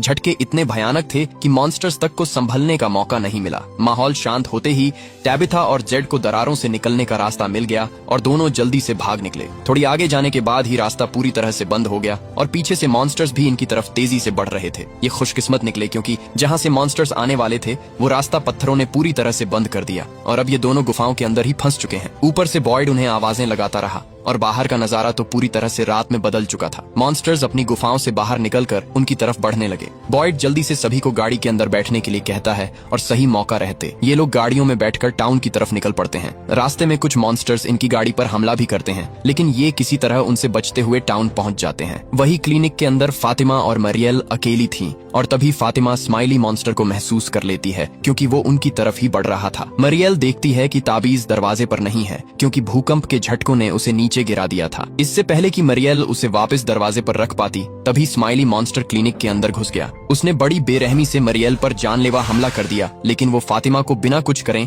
यहाँ से चला जाता है। क्रिस्टी जब क्लिनिक के अंदर पहुंची, तब तक बहुत देर हो चुकी थी। मरियल अब अपनी आखिरी सांसें गिन रही थी। क्रिस्टी अपनी सबसे पक्की सहेली की मौत से बहुत दुखी होती है। वही डाइनर के अंदर सोफिया ने अभी तक एल्जिन को मारा नहीं था। सोफिया एल्जिन को उसका साथ देने के लिए कहती है, लेकिन एल्जिन नहीं मानता और सोफिया एल्जिन को भी मौत के घाट उतार देती है। इसके बाद सोफिया क्लारा के साथ सभी घरों के ताबीज इकट्ठा करने शुरू कर देती है। इसी बीच दिन का उजाला भी वापस लौट आया और जहाँ से पेड़ उखाड़ा गया था, उस जगह से तेज रोशनी निकलकर सीधी आसमान की तरफ गई, जिससे कि आसमान पूरी तरह से लाल होकर जोर से गरजने लगा। सभी ने ऐसा खौफनाक मंजर टाउन में पहली बार देखा था। दूसरी तरफ हेनरी अब इस बात को मान चुका था कि ये दुनिया सिर्फ उसका एक भ्रम है और उसे इस भ्रम को तोड़कर वापस असली दुनिया में जाना होगा। इसलिए वो एक गन लेकर विक्टर के ऊपर तान देता है। इससे पहले कि हेनरी विक्टर को मार देता, तभी यहाँ पर ईथन आ जाता है और विक्टर फुर्ती दिखाता हुआ अपने पिता से गन लेकर नीचे गिरा देता है और उसे समझाता है कि ये उसका कोई भ्रम नहीं है, बल्कि ये सब कुछ सच में हो रहा है। वही शेरिफ स्टेशन के अंदर सबको लग रहा था कि उनका प्लान फेल हो गया, जिससे कि टबिथा और जेड मारे गए। लेकिन तभी रेडियो पर एक सिग्नल आता है, जो कि किसी और ने नहीं बल्कि जेड ने ही गुफाओं के अंदर से भेजा था। सिग्नल को सुनते ही सभी समझ जाते हैं कि टबिथा और जेड अभी भी जिंदा है। बॉयड उनकी मदद करने के लिए अकेले ही जाने का फैसला करता है, क्योंकि वो किसी और की जान को खतरे में नहीं डालना चाहता था। लेकिन एलिस और फातिमा भी उसके साथ चलने का फैसला करते हैं, क्योंकि फातिमा अब मॉन्स्टर्स को दूर से ही महसूस कर सकती थी। अब बॉयड दोनों को साथ लेकर गुफाओं के बाहर पहुंच जाता है। वही गुफाओं के अंदर जेड एक छोटे से रास्ते को तोड़ने की कोशिश कर रहा था। उसकी आवाज सुनकर बॉयड भी यहाँ पर पहुंच जाता है और वो गन की मदद से बाहर निकलने का रास्ता बना देता है। फातिमा बताती है कि मॉन्स्टर्स बहुत करीब आ चुके हैं। वो सभी को भागने के लिए कहती है और खुद मॉन्स्टर्स का रास्ता रोकने के लिए खड़ी हो जाती है। और यहाँ हम देखते हैं कि फातिमा भी अब एक मॉन्स्टर बन चुकी है। हो सकता है कि स्माइली मॉन्स्टर को जन्म देने के बाद और सोफिया के खून वाला पानी पीने से शायद फातिमा मॉन्स्टर बनी हो। लेकिन जैसे भी हो, फातिमा टाउन वाले लोगों की तरफ से लड़ रही थी। अब यहाँ हमें दिखाया नहीं जाता कि सभी लोग गुफाओं से बाहर निकल पाए या नहीं, क्योंकि कैमरा सोफिया पर आ गया था अंत में हम देखते हैं कि सोफिया सभी घरों के ताबीजों को इकट्ठा करके जंगल में चली आती है और यहाँ पर वो व्हाइट बॉय से भी मिलती है। व्हाइट बॉय सोफिया से कहता है कि इस बार उनके पास हड्डियां हैं और सोफिया इस बार हारने वाली है, लेकिन सोफिया के मुताबिक उन्होंने सबसे अहम पेड़ को ही उखाड़ डाला। सोफिया व्हाइट बॉय के सामने ही सारे तबीजों को जादुई पेड़ के अंदर फेंक देती है और इसी सस्पेंस के साथ इसका पार्ट 4 यहीं पर खत्म हो जाता है। अब आपकी तरह मेरे मन में भी बहुत सारे सवाल उठ रहे हैं, क्योंकि बिना तबीजों के मॉन्स्टर्स लोगों को घरों में घुसकर मार देंगे और हड्डियां मिलने के बाद क्या ये लोग उनका सही इस्तेमाल करके इस टाउन से बाहर निकल पाएंगे? दोस्तों, फ्रॉम के मेकर्स ने ऐलान कर दिया है कि इसके पार्ट 5 में कहानी का अंत कर दिया जाएगा और वहीं पर हमें इसके सारे सवालों के जवाब मिलने वाले हैं और ये देखना रोमांचक होगा कि इस टाउन से क्या कोई बाहर निकल पाएगा या पहेलियां सुलझाने के बावजूद भी सभी यहीं पर मारे जाएंगे। इसके पार्ट 5 के रिलीज होने का अनुमान अगले साल तक लगाया जा रहा है। जैसे ही कोई निश्चित तारीख सामने आई, मैं तुरंत इंस्टाग्राम या यूट्यूब पोस्ट के जरिए आपको इन्फॉर्म कर दूंगा। अब आप मुझे कमेंट्स में बताना कि आपको कौन सा कैरेक्टर सबसे अच्छा लगा और इस वीडियो पर 5000 लाइक्स और 1000 कमेंट्स का टारगेट कंप्लीट कर देना, क्योंकि नेक्स्ट वीडियो में मनी हाइस्ट का पार्ट 2 आ रहा है। वीडियो अच्छी लगी हुई तो चैनल को सब्सक्राइब